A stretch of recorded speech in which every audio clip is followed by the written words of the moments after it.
ਸਤਨਾਮ ਵਾਹਿਗੁਰੂ ਸਾਹਿਬ ਜੀ। ਸ਼ਲੋਕ ਮਹਿਲਾ ਪਹਿਲਾ। ਘਰ ਨਾਰਾਇਣ ਸਭਾ ਨਾਲ, ਪੂਜ ਕਰੇ ਰਖੈ ਨਾਵਾਲ। ਘਰ ਨਾਰਾਇਣ ਸਭਾ ਨਾਲ, ਪੂਜ ਕਰੇ ਰਖੈ ਨਾਵਾਲ।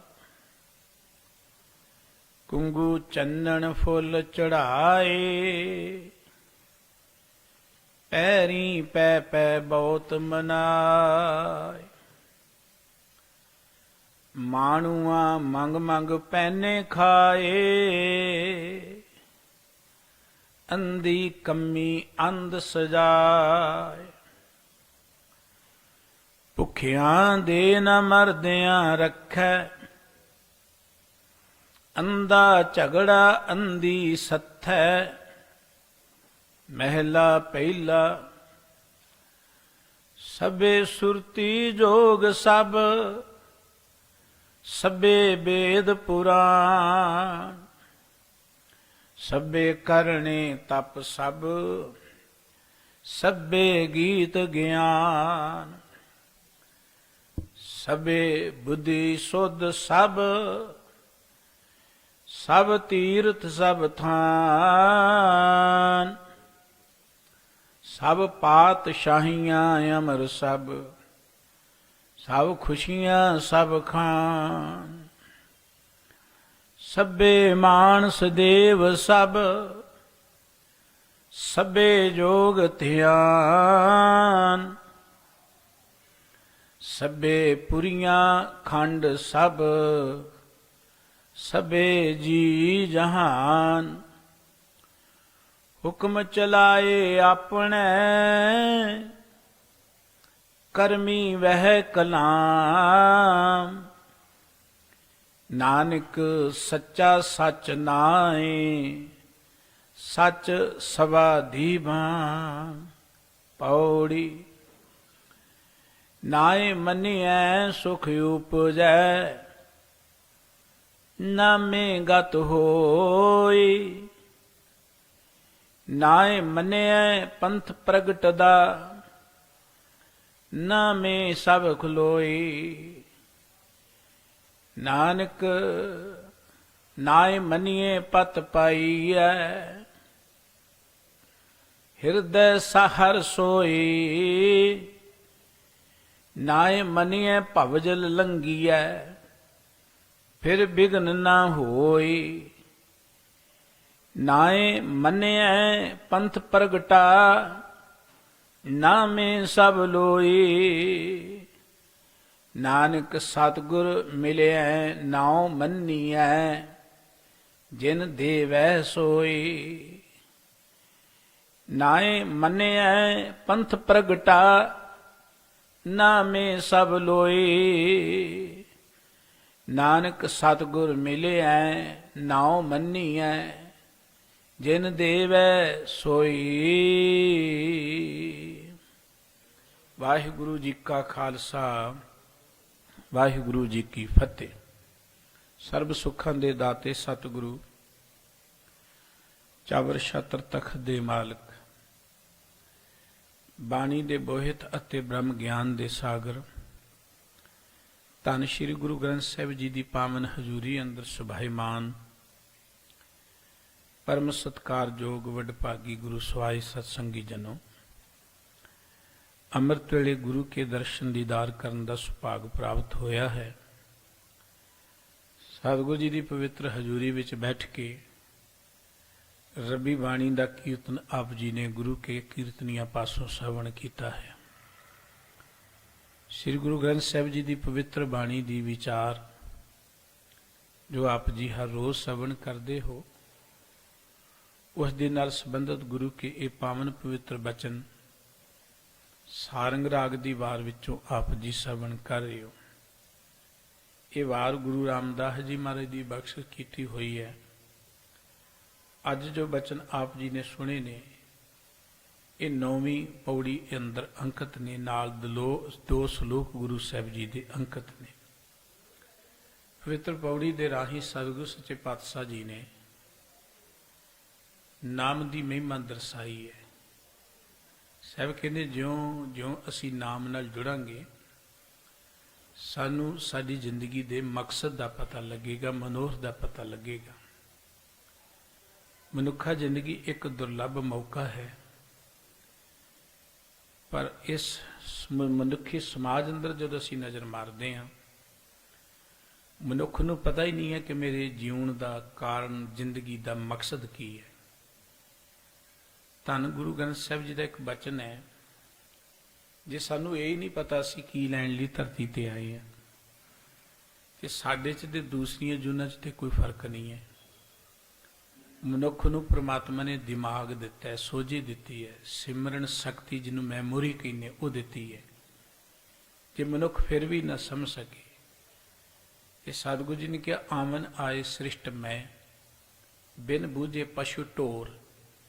ਸ੍ਰਿਸ਼ਟੀ ਚਾਹੇ ਆ, ਜੇ ਸਾਨੂੰ ਸਮਝ ਨਹੀਂ ਕਾਹਦੇ ਲਈ ਆਏ, ਕੀ ਕਰਨ ਲਈ ਆਏ ਆ, ਫਿਰ ਅਸੀਂ ਵੀ ਤੇ ਪਸ਼ੂ ਢੋਰ ਹੀ ਆ। ਸਾਡੇ 'ਚ ਤੇ ਉਹਨਾਂ 'ਚ ਕੀ ਅੰਤਰ ਹੈ। ਮਨੁੱਖਾ ਜ਼ਿੰਦਗੀ ਦਾ ਮਕਸਦ ਹੈ ਪਰਮਾਤਮਾ 'ਚ ਵਿਲੀਨ ਹੋਣਾ। ਭਾਈ ਗੁਰਦਾਸ ਜੀ ਨੇ ਇੱਕ ਬਚਨ ਕਿਹਾ ਬੜਾ ਪਿਆਰਾ, ਖਾਣੀ ਬਾਣੀ ਜੁਗ ਚਾਰ, 184 ਜੋਨ ਉਪਾਈ, ਉੱਤਮ ਜੋਨ ਵਖਾਣੀਏ, ਮਾਨਸ ਜੋਨ ਦੁਲੱਭ ਦਿਖਾਈ। ਸਭ ਜੂਨੀ ਕਰ ਵਸ ਤਿਸ, ਮਾਨਸ ਨੂੰ ਦਿੱਤੀ ਵਡਿਆਈ। ਬਹੁਤੇ ਮਾਨ ਜਗਤ ਵਿੱਚ ਪਰਾਧੀਨ, ਕਿ ਸਮਝ ਨਾ ਪਾਈ। ਤਿਸ ਮੈਂ ਸੋ ਅਧੀਰ, ਜੋ ਮੰਦੀ ਕੰਬੀ ਜਨਮ ਗਵਾਈ। ਭਾਈ ਸਾਹਿਬ ਕਹਿੰਦੇ ਵਾਹਿਗੁਰੂ ਜੀ ਨੇ ਖਾਣੀਆਂ ਬਣਾ ਕੇ, ਬਾਣੀਆਂ ਬਣਾ ਕੇ, 84 ਲੱਖ ਜੂਨਾ ਬਣਾ ਕੇ, ਇਹਨਾਂ 'ਚ ਸਭ ਤੋਂ ਦੁਰਲੱਭ, ਸਭ ਤੋਂ ਉੱਤਮ, ਸਭ ਤੋਂ ਮਹਾਨ ਮਨੁੱਖਾ ਜ਼ਿੰਦਗੀ ਬਣਾਈ ਹੈ। ਪਰ ਕਹਿੰਦੇ ਜਦੋਂ ਦੇਖਦਾ ਕਿ ਇਸ ਮਨੁੱਖੀ ਸਮਾਜ ਵਿੱਚ ਬਹੁਤੇ ਲੋਕ ਉਹ ਨੇ ਜਿਹੜੇ ਪਰਾਧੀਨ ਹੋ ਕੇ ਜ਼ਿੰਦਗੀ ਬਤੀਤ ਕਰ ਰਹੇ ਨੇ, ਮੰਦੇ ਕੰਮਾਂ 'ਚ ਪੈ ਕੇ ਜ਼ਿੰਦਗੀ ਬਤੀਤ ਕਰ ਰਹੇ ਨੇ, ਜਿਹਨਾਂ ਨੂੰ ਆਪਣੀ ਜ਼ਿੰਦਗੀ ਦੇ ਮਕਸਦ ਦਾ ਹੀ ਨਹੀਂ ਪਤਾ ਕਿ ਅਸੀਂ ਕਾਹਦੇ ਲਈ ਆਏ ਹਾਂ। ਪਰਮਾਤਮਾ ਨੇ ਧਰਤੀ ਸਾਜੀ ਹੈ, ਗੁਰਬਾਣੀ ਦਾ ਬਚਨ ਹਰ ਸਿਮਰਨ ਧਾਰੀ ਸਭ ਤਰਨਾ, ਸਿਮਰ ਸਿਮਰ ਹਰ ਕਾਰਨ ਕਰਨਾ। ਪਰਮਾਤਮਾ ਨੇ ਇਹ ਧਰਤੀ ਜਿਹੜੀ ਹੈ ਸਿਮਰਨ ਦੇ ਲਈ ਬਣਾਈ, ਪਰਮਾਤਮਾ ਦੀ ਯਾਦ ਵਿੱਚ ਜੁੜਨ ਲਈ ਬਣਾਈ ਹੈ। ਓੰ ਗੁਰਮੁਖ ਕੀਓ ਆਕਾਰ, ਗੁਰਮੁਖ ਬਣਨ ਦੇ ਲਈ ਧਰਤੀ ਬਣਾਈ ਹੈ।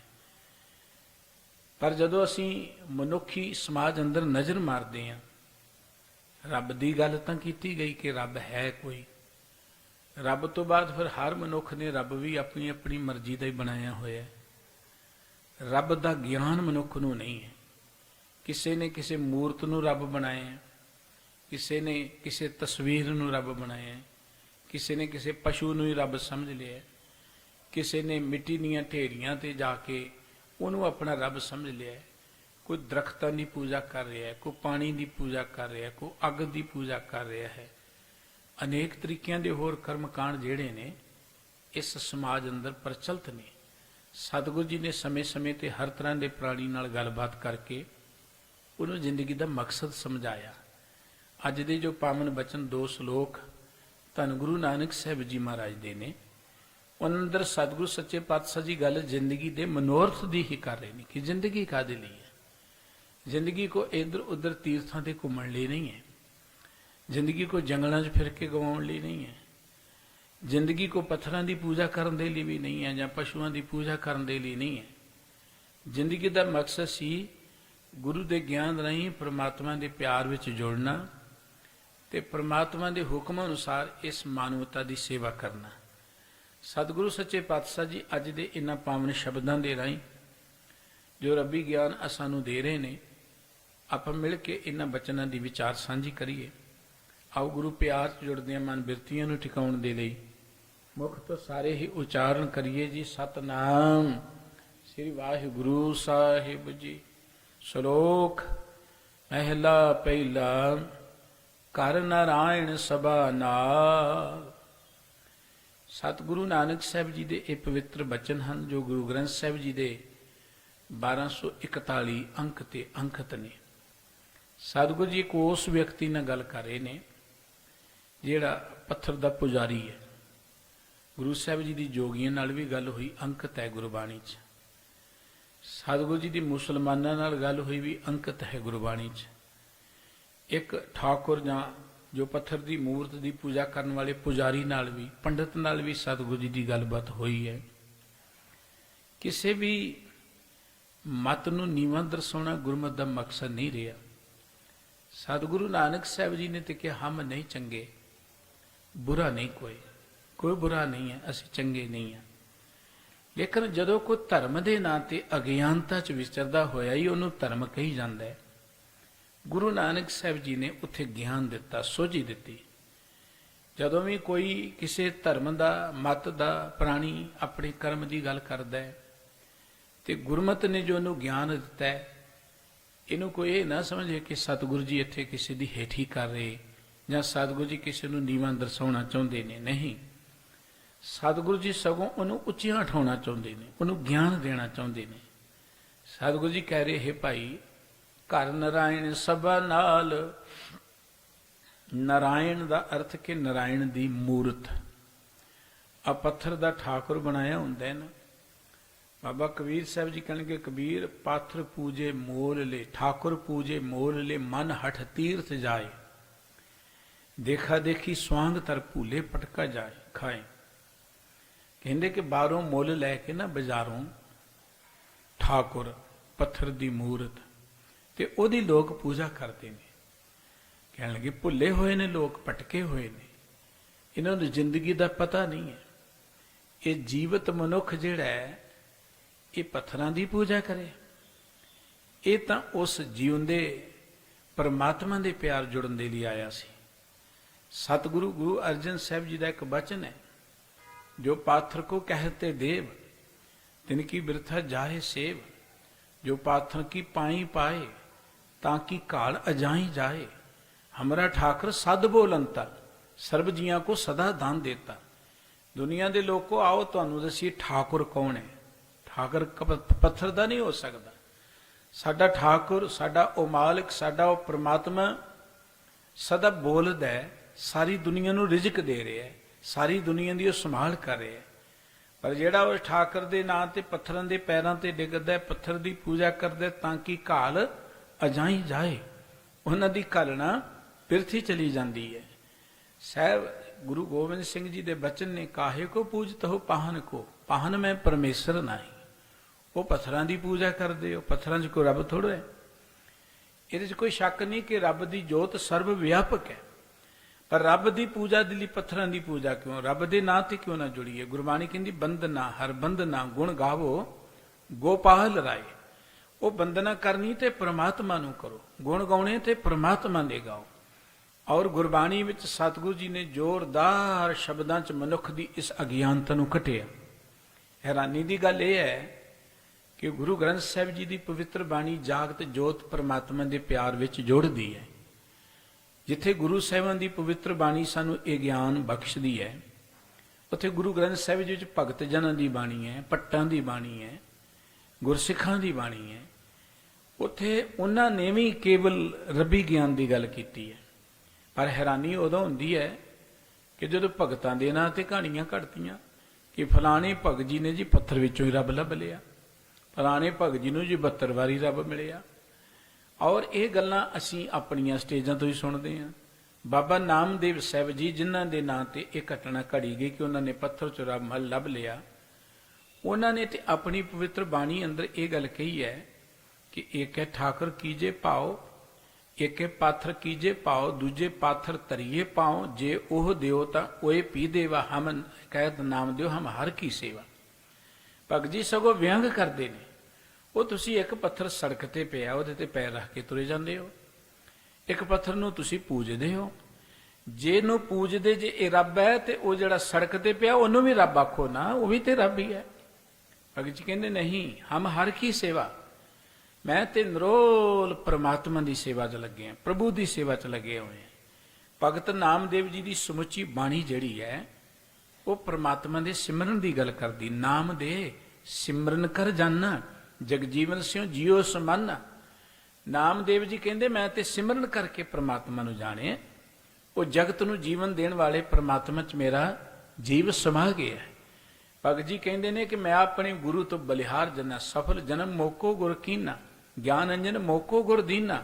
ਗੁਰੂ ਨੇ ਤੇ ਮੈਨੂੰ ਗਿਆਨ ਦੇ ਦਿੱਤਾ, ਸੋਝੀ ਦੇਤੀ। ਹੁਣ ਫਿਰ ਵੀ ਜੇ ਭਗਤ ਜੀ ਦੇ ਇੰਨੇ ਸਪਸ਼ਟ ਬਚਨ ਹੋਣ ਸਾਡੇ ਕੋਲ, ਤੇ ਅਸੀਂ ਕਹਾਣੀਆਂ ਸੁਣੀ ਜਾਈਏ, ਸੁਣਾਈ ਜਾਈਏ ਕਿ ਭਗਤ ਜੀ ਨੇ ਜੀ ਪੱਥਰ ਚੋਂ ਹੀ ਰੱਬ ਲੱਭ ਲਿਆ ਸੀ, ਇਹਨੂੰ ਫਿਰ ਦੀਵੇ ਥੱਲੇ ਹਨੇਰਾ ਹੀ ਕਵਾਂਗੇ ਆਪਾਂ, ਹੋਰ ਕੀ ਕਹਿ ਸਕਦੇ ਹਾਂ। ਸਤਿਗੁਰੂ ਜੀ ਦੀ ਸਮੁੱਚੀ ਬਾਣੀ ਸ੍ਰੀ ਗੁਰੂ ਗ੍ਰੰਥ ਸਾਹਿਬ ਜੀ ਦੀ ਮਾਨਵਤਾ ਨੂੰ ਪ੍ਰਮਾਤਮਾ ਦੇ ਪਿਆਰ ਜੋੜਦੀ ਹੈ। ਹਰ ਮਨੁੱਖ ਨੂੰ, ਜੇ ਮੁਸਲਮਾਨ ਨਾਲ ਗੱਲ ਕਰਦੇ ਨੇ ਤੇ ਉਹਨੂੰ ਵੀ ਬਾਹਰਲੇ ਕਰਮਾਂ ਤੋਂ ਉੱਚੀਆਂ ਉਠਾ ਕੇ ਕੇਵਲ ਪ੍ਰਮਾਤਮਾ ਦੀ ਗੱਲ ਕਰਦੇ ਨੇ। ਸਤਿਗੁਰੂ ਸਾਹਿਬ ਜੀ ਗੱਲ ਕਰ ਰਹੇ ਇੱਕ ਉਸ ਵਿਅਕਤੀ ਦੀ ਜਿਹੜਾ ਪੱਥਰ ਦਾ ਪੁਜਾਰੀ ਹੈ, ਘਰ 'ਚ ਉਹਨੇ ਪੱਥਰ ਰੱਖਿਆ ਹੋਇਆ, ਠਾਕੁਰ ਰੱਖਿਆ ਹੋਇਆ, ਤੇ ਉਹਦੀ ਉਹ ਪੂਜਾ ਕਰਦਾ ਹੈ। ਗੁਰੂ ਨਾਨਕ ਸਾਹਿਬ ਜੀ ਉਹਨੂੰ ਕਹਿੰਦੇ ਘਰ ਨਾਰਾਇਣ ਸਭਾ ਨਾਲ। ਉਹ ਭਲਿਆ ਤੇਰੇ ਘਰ 'ਚ ਨਾਰਾਇਣ, ਤੂੰ ਕਹਿੰਦਾ ਕਿ ਘਰ 'ਚ ਮੈਂ ਠਾਕੁਰ ਰੱਖਿਆ ਹੋਇਆ ਹੈ, ਮੈਂ ਉਹਦੀ ਪੂਜਾ ਕਰਦਾ। ਇਕੱਲਾ ਇੱਕ ਠਾਕੁਰ ਨਹੀਂ ਰੱਖਿਆ, ਪਤਾ ਨਹੀਂ ਕਿੰਨੇ ਹੋਰ ਨਾਲ ਉਹਦੇ ਤੂੰ ਰੱਖੇ ਨੇ। ਅਸੀਂ ਦੇਖਦੇ ਹੀ ਹਾਂ ਨਾ ਆਪਣੇ ਘਰਾਂ 'ਚ, ਤਸਵੀਰਾਂ ਲਾ ਲਈਆਂ ਅਸੀਂ, ਕਿਤੇ ਗੁਰੂ ਨਾਨਕ ਸਾਹਿਬ ਜੀ ਦੀ, ਕਿਤੇ ਗੁਰੂ ਗੋਬਿੰਦ ਸਿੰਘ ਸਾਹਿਬ ਜੀ ਦੀ, ਕਿਤੇ ਹੋਰ ਤਸਵੀਰਾਂ ਅਸੀਂ ਲਾਈ ਚਲੇ ਜਾਂਦੇ ਹਾਂ, ਔਰ ਉਹਨਾਂ ਨੂੰ ਬੜੇ ਅਸੀਂ ਮੱਥੇ ਸੱਥੇ ਜੇ ਟੇਕਦੇ ਹਾਂ। ਸਭਾ ਹੀ ਬਣਾਈ ਹੋਈ ਨਾ ਆਪਾਂ। ਗੁਰਮਤਿ ਨੇ ਸ਼ਬਦ ਨਾਲ ਜੋੜਿਆ ਸੀ, ਸਿੱਖ ਸ਼ਬਦ ਦਾ ਪੁਜਾਰੀ ਹੈ। ਸ਼ਬਦ ਗੁਰੂ ਸੁਰਤ ਧੁਨ ਚੇਲਾ, ਗੁਰਮੂਰਤ ਗੁਰ ਸ਼ਬਦ ਹੈ। ਪਰ ਗੁਰੂ ਗ੍ਰੰਥ ਸਾਹਿਬ ਜੀ ਨੂੰ ਮੱਥਾ ਟੇਕਣ ਵਾਲਾ ਵਿਅਕਤੀ ਵੀ ਤਸਵੀਰਾਂ ਤੱਕ ਹੀ ਸੀਮਤ ਹੋ ਕੇ ਰਹਿ ਗਿਆ। ਫਿਰ ਤਸਵੀਰਾਂ ਹੀ ਸਾਡੀਆਂ ਸਟੇਜਾਂ ਤੋਂ ਪ੍ਰਚਾਰੀਆਂ ਜਾਂਦੀਆਂ ਨੇ। ਗੁਰਮਤਿ ਦੇ ਅੰਦਰ ਨਿਰੋਲ ਪ੍ਰਮਾਤਮਾ ਦੀ ਉਪਾਸਨਾ ਦੀ ਗੱਲ ਹੈ, ਪ੍ਰਮਾਤਮਾ ਦੀ ਬੰਦਗੀ ਦੀ ਗੱਲ ਹੈ। ਸਾਹਿਬ ਜੀ ਕਹਿੰਦੇ ਹੋ ਭਾਈ ਤੂੰ ਘਰ ਵਿੱਚ ਨਾਰਾਇਣ ਠਾਕੁਰ ਰੱਖਿਆ ਹੋਇਆ ਸਭਾ ਨਾਲ, ਉਹਦੇ ਨਾਲ ਹੋਰ ਵੀ ਕਈ ਦੇਵੀ ਦੇਵਤੇ ਤੂੰ ਰੱਖੇ ਨੇ। ਇੱਕ ਸਭਾ ਬਣਾਈ ਹੋਈ ਹੈ, ਕੇਵਲ ਇੱਕ ਠਾਕੁਰ ਦੀ ਮੂਰਤ ਜਾਂ ਪੱਥਰ ਨਹੀਂ ਰੱਖਿਆ ਤੂੰ, ਉਹਦੇ ਨਾਲ ਹੋਰ ਵੀ ਕਈ ਤਸਵੀਰਾਂ, ਕਈ ਮੂਰਤੀਆਂ ਰੱਖੀਆਂ ਹੋਈਆਂ ਨੇ। ਦੇਖੋ ਜਿਹੜੇ ਹੁੰਦੇ ਨੇ ਮੂਰਤੀ ਦੇ ਪੁਜਾਰੀ, ਉਹਨਾਂ ਕਈ ਤਰ੍ਹਾਂ ਦੀਆਂ ਰੱਖੀਆਂ ਹੁੰਦੀਆਂ ਨੇ ਮੂਰਤਾਂ। ਪੂਜ ਕਰੇ ਰੱਖੇ ਨਾ ਵਾਲ, ਤੂੰ ਰੋਜ਼ ਇਹਨਾਂ ਦੀ ਪੂਜਾ ਕਰਦਾ, ਤੂੰ ਇਹਨਾਂ ਨੂੰ ਨਿਵਾਲ ਕੇ ਰੱਖਦਾ, ਐਨ ਪਾਣੀ ਦੇ ਨਾਲ ਧੋ ਧਾ ਕੇ ਸਾਫ਼ ਕਰਕੇ ਨਿਵਾਲ ਕੇ, ਕਹਿੰਦੇ ਠਾਕੁਰ ਦਾ ਇਸ਼ਨਾਨ ਕਰਾ ਲਿਆ, ਤੂੰ ਰੱਖਦਾ ਹੈ। ਕੁੰਗੂ ਚੰਦਨ ਫੁੱਲ ਚੜਾਏ, ਤੂੰ ਫਿਰ ਇਹਦੇ ਅੱਗੇ ਕੇਸਰ ਚੰਦਨ ਜਾਂ ਹੋਰ ਫੁੱਲ ਆਦਿਕ ਜੋ ਵੀ ਅਰਚਾ ਪੂਜਾ ਦੇ ਸਾਧਨ ਨੇ ਉਹ ਤੂੰ ਸਾਰੇ ਕਰਦਾ ਹੈ।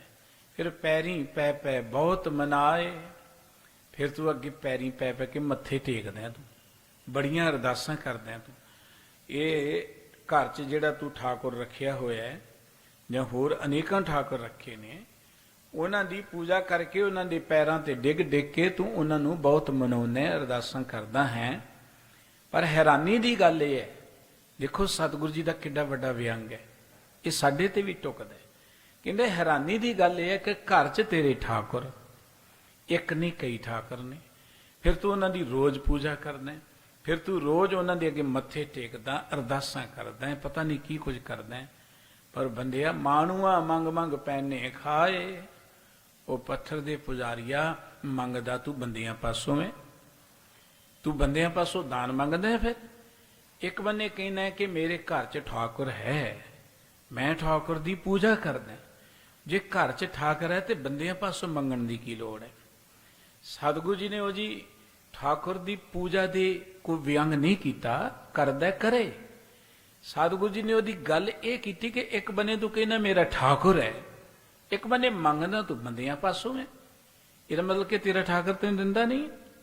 ਇਹ ਗੱਲ ਕੇਵਲ ਪੱਥਰ ਦੀ ਪੂਜਾ ਕਰਨ ਵਾਲੇ ਤੇ ਨਹੀਂ ਹੈ, ਇਹ ਗੱਲ ਸਾਡੇ ਤੇ ਵੀ ਟੁਕਦੀ ਹੈ, ਇਹ ਗੱਲ ਹੋਰਨਾਂ ਤੇ ਵੀ ਟੁਕਦੀ ਹੈ। ਇੱਕ ਮੁਸਲਮਾਨ ਵੀਰ ਦੀ ਗੱਲ ਮੈਂ ਸੁਣ ਰਿਹਾ ਸਾਂ, ਬੜੀ ਇਨਕਲਾਬੀ ਗੱਲ ਉਹਨੇ ਕਹੀ। ਕਹਿਣ ਲੱਗਾ ਅਜਮੇਰ ਦਰਗਾਹ ਹੈ ਨਾ, ਉੱਥੇ ਬੜੇ ਸ਼ਰਧਾਲੂ ਆਉਂਦੇ ਨੇ, ਪਿਆਰ ਕਰਨ ਵਾਲੇ ਆਉਂਦੇ ਨੇ ਉੱਥੇ ਆਸਥਾ ਲੈ ਕੇ। ਕਹਿੰਦਾ ਜਦੋਂ ਦਰਗਾਹ ਦੇ ਨੇੜੇ ਚੱਲ ਜਾਓ, ਬਾਹਰ ਲਾਈਨਾਂ ਲੱਗੀਆਂ ਹੁੰਦੀਆਂ ਨੇ, ਲਾਈਨਾਂ ਲੰਘਦੇ ਲੰਘਦੇ ਅੰਦਰ ਚੱਲ ਜਾਓ, ਅੰਦਰ ਵੀ ਬੈਠੇ ਨੇ ਉੱਥੇ ਦੇ ਪੁਜਾਰੀ ਨੇ ਜੋ ਵੀ ਨੇ। ਕਹਿੰਦਾ ਜਿਹੜੇ ਬਾਹਰ ਬੈਠੇ ਨੇ ਉਹ ਗਰੀਬ ਨਵਾਜ਼ ਕਹਿੰਦੇ ਨੇ ਉਸ ਥਾਂ ਦੀ ਜਗ੍ਹਾ ਨੂੰ ਜਿੱਥੇ ਉਹਨਾਂ ਦੀ ਦਰਗਾਹ ਬਣੀ ਹੋਈ, ਗਰੀਬ ਨਵਾਜ਼ ਕਹਿੰਦੇ। ਗਰੀਬ ਨਵਾਜ਼ ਦੀ ਦਰਗਾਹ ਦੇ ਬਾਹਰ ਬੈਠੇ ਜਿਹੜੇ ਲੋਕ ਨੇ, ਉਹ ਬਾਹਰੋਂ ਜਿਹੜੇ ਯਾਤਰੂ ਆਉਂਦੇ ਉਹਨਾਂ ਤੇ ਆਸ ਲਾਈ ਬੈਠੇ, ਤੁਸੀਂ ਗਰੀਬ ਨਵਾਜ਼ ਕੋਲ ਆਏ ਹੋ, ਸਾਨੂੰ ਕੁਝ ਦੇ ਜੋ। ਹੈਰਾਨੀ ਦੀ ਗੱਲ, ਇੱਕ ਬੰਨੇ ਗਰੀਬ ਨਵਾਜ਼ ਤੇ ਇਹ ਆਪਣੇ ਆਪ ਨੂੰ ਗਰੀਬ ਅਖਾਉਣ ਵਾਲੇ ਗਰੀਬ ਨਵਾਜ਼ ਬੰਦਿਆਂ ਨੂੰ ਬਣਾਈ ਬੈਠੇ ਨੇ। ਕਹਿੰਦੇ ਗਰੀਬ ਨਵਾਜ਼ ਆ ਸਾਡਾ ਜਿੱਥੇ ਅਸੀਂ ਬੈਠੇ ਆ, ਫਿਰ ਬੰਦਿਆਂ ਪਾਸੋਂ ਕਿਉਂ ਮੰਗਦੇ ਹੋ? ਕਹਿੰਦਾ ਨਹੀਂ, ਇੱਥੋਂ ਅੱਗੇ ਚਲੇ ਜਾਓ, ਦਰਗਾਹ ਦੇ ਅੰਦਰ ਚਲੇ ਜਾਓ, ਤੇ ਅੰਦਰ ਜਿਹੜੇ ਬੈਠੇ ਨੇ ਉਹ ਵੀ ਕਹਿੰਦੇ ਤੁਸੀਂ ਗਰੀਬ ਨਵਾਜ਼ ਕੋ ਆਏ ਹੋ, ਸਾਨੂੰ ਕੁਝ ਦੇ ਜਾਓ। ਉਹ ਫਿਰ ਜੇ ਕੋਈ ਬਹੁਤਾ ਦੇਵੇ ਉਹਦੀ ਜਲਦੀ ਕੋ ਪੂਜਾ ਕਰ ਦਿੰਦੇ ਨੇ, ਜਿਹੜਾ ਹੋਰ ਜ਼ਿਆਦਾ ਦੇ ਜਲਦੀ ਕਰ ਦਿੰਦੇ ਨੇ। ਕਹਿੰਦਾ ਕਹਿੰਦੇ ਗਰੀਬ ਨਵਾਜ਼ ਨੇ, ਉੱਥੇ ਗੱਲ ਗਰੀਬ ਨਵਾਜ਼ ਤੇ ਕੋ ਕਿੰਤੂ ਪਰੰਤੂ ਨਹੀਂ ਹੈ, ਗੱਲ ਤੇ ਉਹਨਾਂ ਲੋਕਾਂ ਤੇ ਹੈ ਜਿਹੜੇ ਕਹਿੰਦੇ ਕਿ ਗਰੀਬ ਨਵਾਜ਼ ਨੇ ਮੰਗਦੇ ਬੰਦਿਆਂ ਪਾਸੋਂ ਹੈ। ਇਹ ਗੱਲ ਸਾਡੇ ਤੇ ਵੀ ਟੁਕ ਜਾਂਦੀ ਹੈ। ਸਾਡੇ ਧਰਮ ਸਥਾਨਾਂ ਤੇ ਵੀ ਆਪਾਂ ਦੇਖਦੇ ਵੱਡੇ ਵੱਡੇ ਪਵਿੱਤਰ ਸਥਾਨਾਂ ਤੇ, ਪੂਜਨੀਕ ਸਥਾਨਾਂ ਤੇ ਵੱਡੇ ਵੱਡੇ ਰੁਤਬਿਆਂ ਦੇ ਬੰਦੇ ਬੈਠੇ ਨੇ, ਲੇਕਿਨ ਉਹਨਾਂ ਦੀ ਨੀਅਤ ਇਹੀ ਹੁੰਦੀ ਹੈ ਕਿ ਜਿਹੜਾ ਬਾਹਰੋਂ ਆਇਆ ਉਹਦੀ ਜੇਬ ਵੀ ਕੱਟ ਲਈਏ ਆਪਾਂ, ਉਹੀ ਸਾਡਾ ਦਾਤਾ ਬਣ ਜਾਏਗਾ। ਫਿਰ ਉਹਨਾਂ ਦੀਆਂ ਅਰਦਾਸਾਂ ਕਰਦੇ ਨੇ, ਜ਼ੋਰ ਜ਼ੋਰ ਦੀ ਕਰਦੇ ਨੇ, ਕਿਸੇ ਖਾਸ ਬੰਦਿਆਂ ਦੇ ਅੱਗੇ ਪਿੱਛੇ ਤੁਰੇ ਫਿਰਦੇ ਨੇ, ਦੂਜਿਆਂ ਨੂੰ ਧੱਕੇ ਮਾਰ ਕੇ ਬਾਹਰ ਕੱਢੀ ਚਲੇ ਜਾਂਦੇ ਨੇ। ਇਹ ਹੈ ਮਨੁੱਖ ਦਾ ਅਨਪੁਣਾ, ਜਿਹਨੂੰ ਆਪਾਂ ਕਹਿੰਦੇ ਅਗਿਆਨਤਾ। ਸਤਿਗੁਰੂ ਸਾਹਿਬ ਜੀ ਇਸ ਅਗਿਆਨਤਾ ਦੀ ਗੱਲ ਕਰ ਰਹੇ ਨੇ, ਕਿਸੇ ਮਤ ਨੂੰ ਕੋਈ ਨੀਵਿਆਂ ਨਹੀਂ ਦਰਸਾ ਰਹੇ। ਉਹ ਕਹਿੰਦੇ ਭਲਿਆ ਤੂੰ ਕਹਿੰਦਾ ਮੇਰੇ ਘਰ ਵਿੱਚ ਨਾਰਾਇਣ ਹੈ, ਠਾਕੁਰ ਹੈ, ਮੈਂ ਉਹਦੀ ਪੂਜਾ ਕਰਦਾ, ਰੋਜ਼ ਉਹਨੂੰ ਸੁਣਾਉਣਾ। ਅਸੀਂ ਵੀ ਕਹੀ ਕਿ ਸਾਡੇ ਘਰ 'ਚ ਗੁਰੂ ਗ੍ਰੰਥ ਸਾਹਿਬ ਜੀ ਮਹਾਰਾਜ ਨੇ, ਬਹੁਤ ਘਰਾਂ 'ਚ ਹੈ, ਵਡਭਾਗੀ ਨੇ ਉਹ ਪਰਿਵਾਰ, ਪਰ ਘਰ 'ਚ ਗੁਰੂ ਗ੍ਰੰਥ ਸਾਹਿਬ ਜੀ ਮਹਾਰਾਜ ਹੋਣ, ਜਾਂ ਅਸੀਂ ਗੁਰੂ ਗ੍ਰੰਥ ਸਾਹਿਬ ਜੀ ਦੀ ਹਜ਼ੂਰੀ ਚਾਹੀਏ, ਗੁਰੂ ਗ੍ਰੰਥ ਸਾਹਿਬ ਜੀ ਦੇ ਕੋਲ ਬੈਠੀਏ, ਮੰਗੀਏ ਬੰਦਿਆਂ ਪਾਸੋਂ, ਆਸ ਬੰਦਿਆਂ ਤੇ ਰੱਖੀਏ। ਜਿਹੜੇ ਗੁਰੂ ਗ੍ਰੰਥ ਸਾਹਿਬ ਜੀ ਦੀ ਪਵਿੱਤਰ ਬਾਣੀ ਸਾਡੀ ਜਨਮ ਜਨਮਾਂਤਰਾਂ ਦੀ ਭੁੱਖ ਨੂੰ ਕੱਟਣ ਦੇ ਸਮਰੱਥ ਹੈ, ਫਿਰ ਅਸੀਂ ਬੰਦਿਆਂ ਦੀ ਆਸ ਰੱਖੀਏ। ਇਹ ਇੱਕ ਬੜੀ ਅਗਿਆਨਤਾ ਭਰੀ ਗੱਲ ਹੈ। ਸਤਿਗੁਰੂ ਸੱਚੇ ਪਾਤਸ਼ਾਹ ਜੀ ਕਹਿੰਦੇ ਭਲਿਆ ਤੂੰ ਕਹਿੰਦਾ ਘਰ 'ਚ ਨਾਰਾਇਣ ਹੈ, ਉਹਦੇ ਨਾਲ ਹੋਰ ਵੀ ਸਭਾ ਬੈਠੀ ਹੋਈ ਹੈ, ਉਹਦੀ ਪੂਜਾ ਕਰਦਾ, ਨਵਾਉਣਾ, ਬਹੁਤ ਕੁਝ ਕਰਕੇ ਅਰਦਾਸਾਂ ਬੇਨਤੀਆਂ ਕਰਦਾ। ਉਹ ਕਮਲਿਆ ਮੰਗਦਾ ਫਿਰ ਤੂੰ ਬੰਦਿਆਂ ਪਾਸੋਂ ਹੈ। ਮਾਣੂਆ ਮੰਗ ਮੰਗ ਪਹਿਨੇ ਖਾਏ, ਮਾਣੂਆ ਮੈਣਾ ਮਨੁੱਖ, ਉਹ ਮਨੁੱਖਾਂ ਪਾਸੋਂ ਮੰਗਦਾ, ਫਿਰ ਉਹ ਤੂੰ ਖਾਂਦਾ, ਉਹ ਤੂੰ ਪਹਿਨਦਾ, ਤੂੰ ਬੜੀ ਆਸ ਰੱਖਦਾ ਕਿ ਫਲਾਣੇ ਨੇ ਬਹੁਤ ਵਧੀਆ ਚੀਜ਼ ਦਿੱਤੀ ਮੈਨੂੰ, ਫਲਾਣੇ ਨੇ ਬਹੁਤ ਮਹਿੰਗੀ ਚੀਜ਼ ਦਿੱਤੀ ਮੈਨੂੰ। ਅੰਧੀ ਕਮੀ ਅੰਧ ਸਜਾਏ, ਇਹ ਗੱਲ ਚੇਤੇ ਰੱਖੀ, ਕਿਉਂਕਿ ਕੁਦਰਤ ਦਾ ਇੱਕ ਨਿਯਮ ਹੈ, ਹਰ ਮਨੁੱਖ ਦੇ ਲਈ ਇੱਕੋ ਹੈ, ਉਹਦੇ ਵਿੱਚ ਕਿਸੇ ਨਾਲ ਕੋਈ ਰਿਆਇਤ ਨਹੀਂ ਹੈ। ਉਹ ਕੀ ਹੈ ਕਿ ਜਿਹਾ ਬੀਜੈ ਸੋਲਣੇ ਕਰਮਾ ਸੰਦਰਾ ਖੇਤ, ਜੋ ਤੂੰ ਕਰੇਗਾ ਉਹੀ ਕੁਝ ਤੈਨੂੰ ਮਿਲਣਾ। ਹੁਣ ਤੂੰ ਕਰਮ ਅਗਿਆਨਤਾ ਵਾਲੇ ਕਰ ਰਹੇ, ਇਹ ਅਗਿਆਨਤਾ ਹੈ ਨਾ ਕਿ ਮੈਂ ਗੁਰੂ ਗ੍ਰੰਥ ਸਾਹਿਬ ਜੀ ਦੀ ਬਾਣੀ ਦੀ ਗੱਲ ਕਰਾਂ, ਫਿਰ ਬੰਦਿਆਂ ਤੇ ਆਸ ਰੱਖਾਂ। ਮੈਂ ਲੋਕਾਂ ਨੂੰ ਕਹਾਂ ਸਾਡਾ ਪਰਮਾਤਮਾ ਬੜਾ ਮਿਹਰਬਾਨ ਹੈ, ਸਾਡਾ ਪਰਮਾਤਮਾ ਬੜਾ ਅੰਤਰਜਾਮੀ ਹੈ, ਸਾਡਾ ਗੁਰੂ ਬੜਾ ਦਿਆਲੂ ਹੈ, ਫਿਰ ਮੈਂ ਲੋਕਾਂ ਅੱਗੇ ਹੱਥ ਜੋੜੀ ਜਾਵਾਂ, ਇਹ ਤੋਂ ਵੱਡੀ ਅਗਿਆਨਤਾ ਕੀ ਹੋ ਸਕਦੀ ਹੈ? ਸਤਿਗੁਰੂ ਜੀ ਕਹਿੰਦੇ ਚੇਤੇ ਰੱਖ ਅੰਧੀ ਕਮੀ ਅੰਧ ਸਜਾਏ। ਉਹ ਭਲਿਆ ਜੇ ਤੂੰ ਇਹੋ ਜਿਹੇ ਅਗਿਆਨਤਾ ਵਾਲੇ ਅੰਨਿਆਂ ਵਾਲੇ ਕੰਮ ਕਰੇਗਾ ਨਾ, ਤੇ ਇਹਦੀ ਸਜ਼ਾ ਵੀ ਇਹ ਹੋਣੀ ਕਿ ਤੇਰੀ ਅਗਿਆਨਤਾ ਵੱਧਦੀ ਚਲੀ ਜਾਣੀ, ਤੂੰ ਹੋਰ ਅੰਨਾ ਹੀ ਹੁੰਦੇ ਜਾਣਾ। ਜਿਉਂ ਜਿਉਂ ਹਨੇਰੇ 'ਚ ਜਾਏਗਾ ਹਨੇਰਾ ਵੱਧਦਾ ਜਾਏਗਾ। ਅਗਿਆਨਤਾ ਵਾਲੇ ਕਰਮ ਕਰੇਗਾ, ਕਿਸੇ ਥਾਂ ਤੇ ਮੱਥਾ ਟੇਕਿਆ ਤੂੰ ਗਿਆਨਵਾਨ ਨਹੀਂ ਬਣ ਜਾਏਗਾ। ਕਿਸੇ ਨੂੰ ਤੂੰ ਐਵੇਂ ਤੂੰ ਨਵਾ ਧਵਾ ਕੇ ਤੂੰ ਗਿਆਨਵਾਨ ਨਹੀਂ ਬਣ ਜਾਏਗਾ ਕਿਸੇ ਠਾਕੁਰ ਨੂੰ ਬਣਾ ਕੇ। ਧਰਮ ਦਾ ਮਕਸਦ, ਧਰਮ ਸਥਾਨਾਂ ਦਾ, ਧਰਮ ਗ੍ਰੰਥਾਂ ਦਾ ਮਕਸਦ ਮਨੁੱਖ ਨੂੰ ਗਿਆਨਵਾਨ ਕਰਨਾ ਸੀ, ਮਨੁੱਖ ਨੂੰ ਸੋਝੀ ਦੇਣਾ ਸੀ ਕਿ ਮਨੁੱਖ ਦੀ ਇਸ ਧਰਤੀ ਤੇ ਡਿਊਟੀ ਕੀ ਹੈ, ਮਨੁੱਖ ਕਾਹਦੇ ਲਈ ਆਇਆ, ਇਹਨੇ ਕੀ ਕਰਨਾ ਹੈ। ਲੇਕਿਨ ਧਰਮ ਸਥਾਨਾਂ ਤੇ ਮੇਰੇ ਵਰਗੇ ਪੁਜਾਰੀ ਬੈਠੇ ਹੋਏ ਸਿਰਫ ਪੂਜਾ ਲੈਣ ਤੱਕ ਸੀਮਤ ਹੋ ਕੇ ਰਹਿ ਗਏ ਕਿ ਇਹ ਕੁਝ ਸਾਨੂੰ ਮਿਲ ਜਾਏ, ਇਹੀ ਬਹੁਤ ਵੱਡੀ ਸ਼ਰਧਾ ਹੈ ਜੀ ਇਹਨਾਂ ਦੀ। ਚਾਹੀਦਾ ਤਾਂ ਇਹ ਸੀ ਕਿ ਜਿਹੜੇ ਆਉਂਦੇ ਨੇ ਉਹਨਾਂ ਨੂੰ ਗਿਆਨ ਦਿੱਤਾ ਜਾਏ, ਸੋਝੀ ਦਿੱਤੀ ਜਾਏ। ਲੇਕਿਨ ਕੀ ਕਿਹਾ ਜਾਂਦਾ ਹੈ, ਇੰਨੇ ਦਿਨ ਆਓ ਤੁਹਾਡੀ ਅਰਦਾਸ ਪੂਰੀ ਹੋ ਜਾਏਗੀ, ਇੱਥੇ ਅਰਦਾਸ ਕਰ ਲਓ, ਇਹ ਪਾਠ ਕਰ ਲਓ, ਇਹ ਨਹੀਂ ਤੇ ਇਹ ਕਰ ਲਓ, ਤੁਹਾਡੀ ਅਰਦਾਸ ਪੂਰੀ ਹੋ ਜਾਏਗੀ। ਦੂਜਿਆਂ ਦੀਆਂ ਅਰਦਾਸਾਂ ਕਰਨ ਵਾਲੇ ਮੰਗਦੇ ਦੂਜਿਆਂ ਪਾਸੋਂ ਨਹੀਂ, ਆਖੋ ਸਤਨਾਮ ਸ੍ਰੀ ਵਾਹਿਗੁਰੂ। ਇਹ ਅਗਿਆਨਤਾ, ਸਤਿਗੁਰੂ ਜੀ ਕਹਿੰਦੇ ਅੰਧੀ ਕਮੀ ਅੰਧ ਸਜਾਏ। ਉਹ ਭਲਿਆ ਜੇ ਅਗਿਆਨਤਾ ਵਾਲੇ ਕੰਮ ਕਰੇਗਾ ਤੂੰ ਹੋਰ ਹਨੇਰੇ 'ਚ ਜਾਏਗਾ, ਤੈਨੂੰ ਇਹੀ ਸਜ਼ਾ ਮਿਲਣੀ, ਹੋਰ ਹਨੇਰਾ ਹੀ ਢੋਏਗਾ।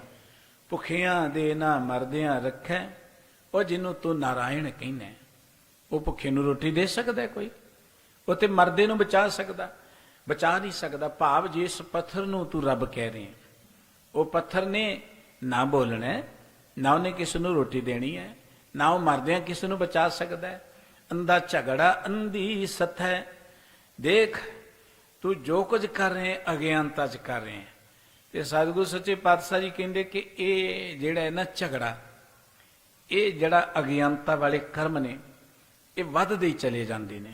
ਦੇਖੋ ਸਮੇਂ ਸਮੇਂ ਤੇ ਬੜੇ ਮਹਾਂਪੁਰਖ ਆਏ, ਸਾਰੇ ਮਤਾਂਤਰਾਂ ਵਿੱਚ ਆਏ, ਔਰ ਸਾਰਿਆਂ ਨੇ ਮਨੁੱਖਤਾ ਦੇ ਵਿੱਚ ਜਾਗਰੂਕਤਾ ਪੈਦਾ ਕਰਨ ਦਾ ਯਤਨ ਕੀਤਾ।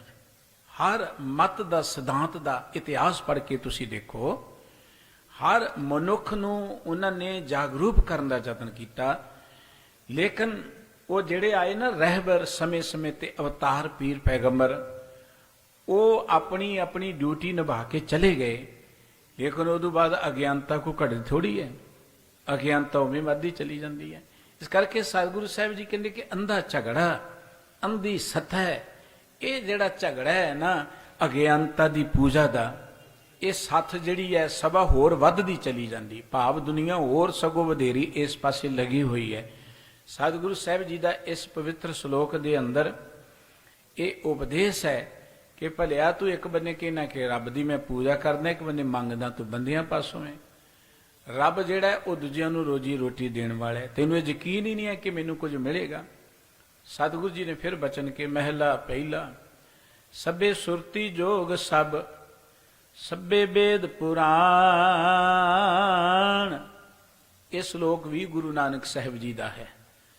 ਸਤਿਗੁਰੂ ਜੀ ਕਹਿੰਦੇ ਜਿੰਨੇ ਧਰਮ ਗ੍ਰੰਥ ਪੜ੍ਹਦੇ ਹਾਂ ਆਪਾਂ, ਸਭੇ ਸੁਰਤੀ, ਜਿੰਨੀਆਂ ਸੁਰਤੀਆਂ ਨੇ, ਜੋਗ ਸਭ, ਜੋਗੀਆਂ ਦੇ ਜਿੰਨੇ ਆਸਣ ਨੇ, ਸਭੇ ਵੇਦ ਪ੍ਰਾਣ, ਸਭੇ ਜਿੰਨੇ ਵੇਦ ਪੜ੍ਹਦੇ ਨੇ, ਪ੍ਰਾਣ ਪੜ੍ਹਦੇ ਨੇ, ਹੋਰ ਕੁਝ ਕਰਦੇ ਨੇ, ਸਭੇ ਕਰਨੇ ਤਪ ਸਭ, ਸਭੇ ਗੀਤ ਗਿਆਨ, ਜਾਂ ਜਿੰਨੇ ਵੀ ਤਪ ਕਰਦੇ ਆ ਮਨੁੱਖੀ ਸਮਾਜ ਅੰਦਰ, ਜਿੰਨੇ ਤਪ ਵੀ ਵੱਖਰੇ ਵੱਖਰੇ ਨੇ। ਕੋਈ ਕਹਿੰਦਾ ਭੁੱਖੇ ਰਹੋ, ਕੋਈ ਕਹਿੰਦਾ ਨੰਗੇ ਪੈਰੀ ਚੱਲੋ, ਕੋਈ ਕਹਿੰਦਾ ਧੂਣੀਆਂ ਤਾ ਕੇ ਬੈਠੋ, ਕੋਈ ਕਹਿੰਦਾ ਪਾਣੀ ਦੇ ਵਿੱਚ ਹੀ ਬੈਠੇ ਰਹੋ, ਕੋਈ ਕਹਿੰਦਾ ਧਰਤੀ ਦੇ ਵਿੱਚ ਟੋਆ ਪਟਕ ਕੇ ਬੈਠ ਜਾਓ, ਕੋਈ ਕਹਿੰਦਾ ਪਹਾੜ ਦੇ ਉੱਤੇ ਚੜ੍ਹ ਜਾਓ।